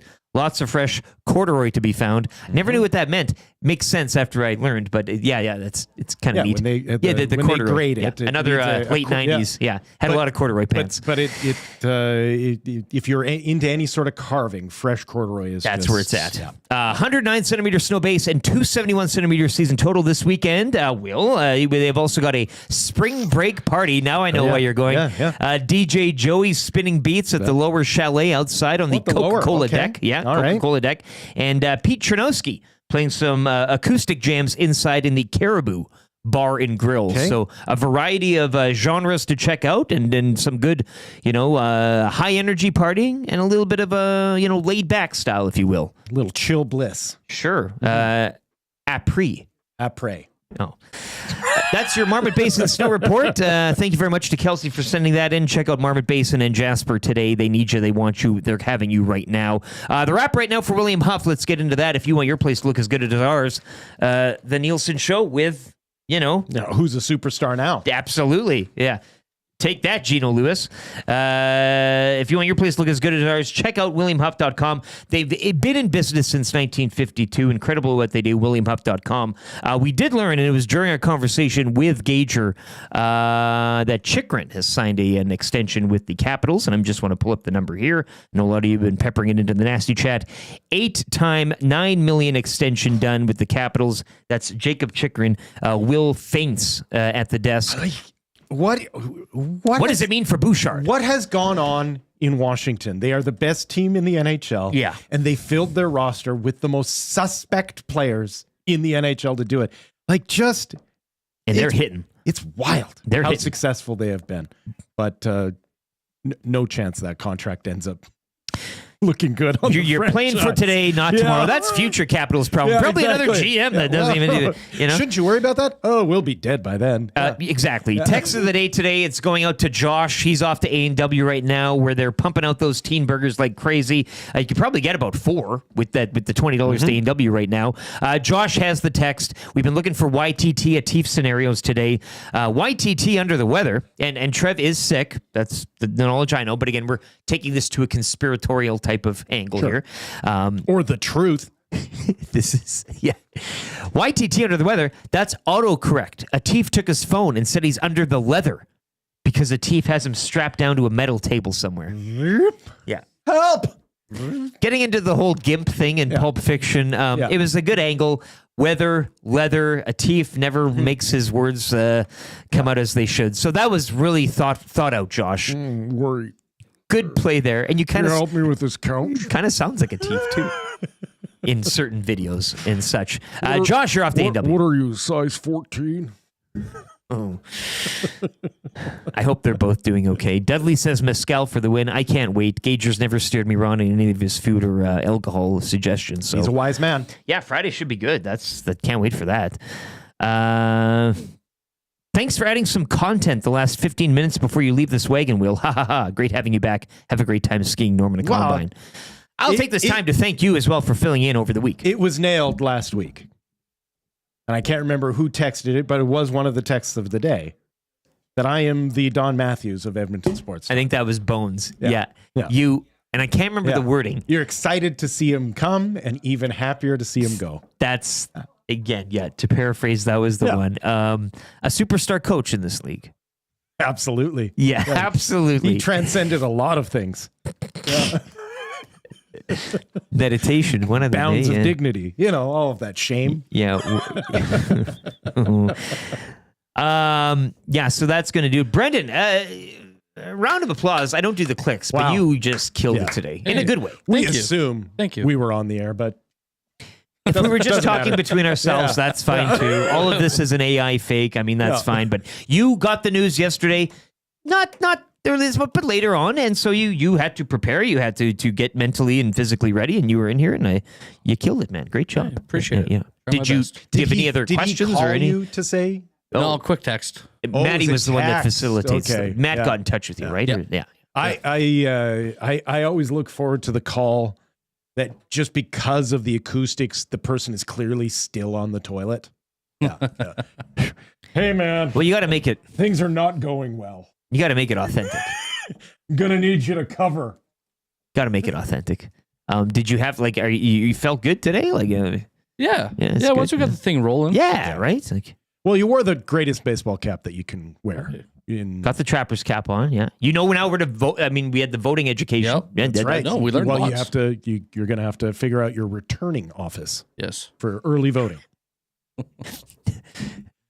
Nobody, listen, I know you were you weren't scared, but it's just the politics side. Everybody was very happy with your education. Well, that's all you need to do. Not everyone is. Go vote. Just vote. That's it. Leave it at that. We don't need to say no more. Yes. So Josh, you're off to A&W text of the day. What are we watching tonight, boys? Once again, busy night around the NHL too tonight.